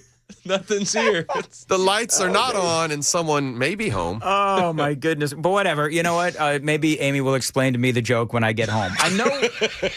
I think you might need Riker's help with this one. Yeah, maybe I need Riker's help. Whatever. You know. The joke went over your head and into a tree. I want a Quality Leering Center sweatshirt as well. See, I do too. I actually want to awesome. order one. I do too. And how do you? I mean, it goes to support him as well. Yeah, they go to Nick Shirley. So can we actually order one? Yeah, I think so. I want to order one. That logo's actually doing legit business now. I love that. Do you think the radio station would put up the money for us to buy them? No. Money. They wouldn't even get me a hotel room. Oh, is this? I'm sorry. Yeah, it's on. Dang nabbit, I didn't know this was on. Moving right Corporate's along. listening. Dun, dun, dun. Have you seen the Quality Acting School mock-ups with for Ilhan Omar? AKTING, and it's the same logo, but it says the Quality Acting Center. No. And, it's for Squirtgate. That turned out to be Squirtgate. I thought that was Bill Clinton. What? Oh, what? I didn't say anything. No. Squirtgate. Oh, my, my, my. What was it? It was apple cider, wasn't it? Yeah, it was apple cider vinegar. Yeah. So yesterday I had a Mandis moment on my show, and I went to go play a clip, and I potted it up, and there's audio going in the background. I was like, "Where is that coming from?" And I went, "Oh, sorry, that was just that dude squirting on Ilhan. Let me put that down." Just moved on. Oh man. Okay, very good. For me to ride you like you've never been ridden. Joan was coming up in the news. Oh my gosh, you want me to follow that with what's coming up in the news? Sure. Okay, so we'll take a look at where the storm-related deaths are around the state. And also, there's been an investigation now into something that happened in New York City, considered now a possible hate crime. It's coming up in the news at 9 on Super Talk 99.7 WTN. Dan Mandis here for my friends at Busy Bee Plumbing, Heating, and Cooling. Now, listen, clearly, as we are experiencing right now, your comfort is incredibly important. Busy Bee is my company for all things comfort. They've been helping me out with my heating and air for over a decade and a couple of homes as well. Now, they've installed new systems for me. They've repaired older ones as well. This is a great company. They're always there to help you save money and stay comfortable, and they're here for you in 2026. In January, right now, they've got some great deals going on HVAC. Get 0% financing for 18 months if you need a new unit. You get a complimentary UV light with any new unit install and a free 5-year labor upgrade as well. That is a $750 value. If indoor air quality is your thing, take 15% off those UV lights when you book a premium duct cleaning. And if you want to become a member of the Beehive Club, you buy one Beehive membership, you get another one free for a friend. Give him a call, busybeehvac.com. Tell him Dan told you to reach out at 615-775-7833, 615-775-7833, busybeehvac.com. Busy Bee, your comfort, our mission.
I'm a dude, later dude, disguised as another dude. Dude, guys. Is that a song made from the line in Tropic Thunder? Yeah. It's going to be in my head all day. All day. You should just go home and watch Tropic Thunder and get it over with. Should I? You should. I don't know. I've got a lot going on today. Do you? Not really. Not really. I'm not here tomorrow. I'm not here Monday. What? Why? I'm going to help my daughter move. Oh my gosh. He's going to be a dude disguised as a moving dude. Moving pillows and couch cushions. Absolutely. Are you wearing overalls? Sure. Absolutely. Work boots. But you know what? My daughter actually sent me a note and said, "Do you have any snow boots?" You said I got I got a pair of Timbos in the garage. No, I actually got sneakers, and so the problem is apparently they still got snow up there in Kentucky. Oh. So I'm going to be like moving couches and stuff and trying to fight ice in the process. There you go. I know. You know, we could hire some people to help us move, but then we might get the other ice to show up. It's probably true. My uncle one time, he said to my cousin, he goes, "I'm not helping you move ever again." He's like, "I'm too old. I've done it too many times. I'll help you pay for the movers, but I'm never helping anyone move in my life ever again." You know, I said that years ago, and now my daughter keeps moving. Anyway, got to go. 9 o'clock on WTN.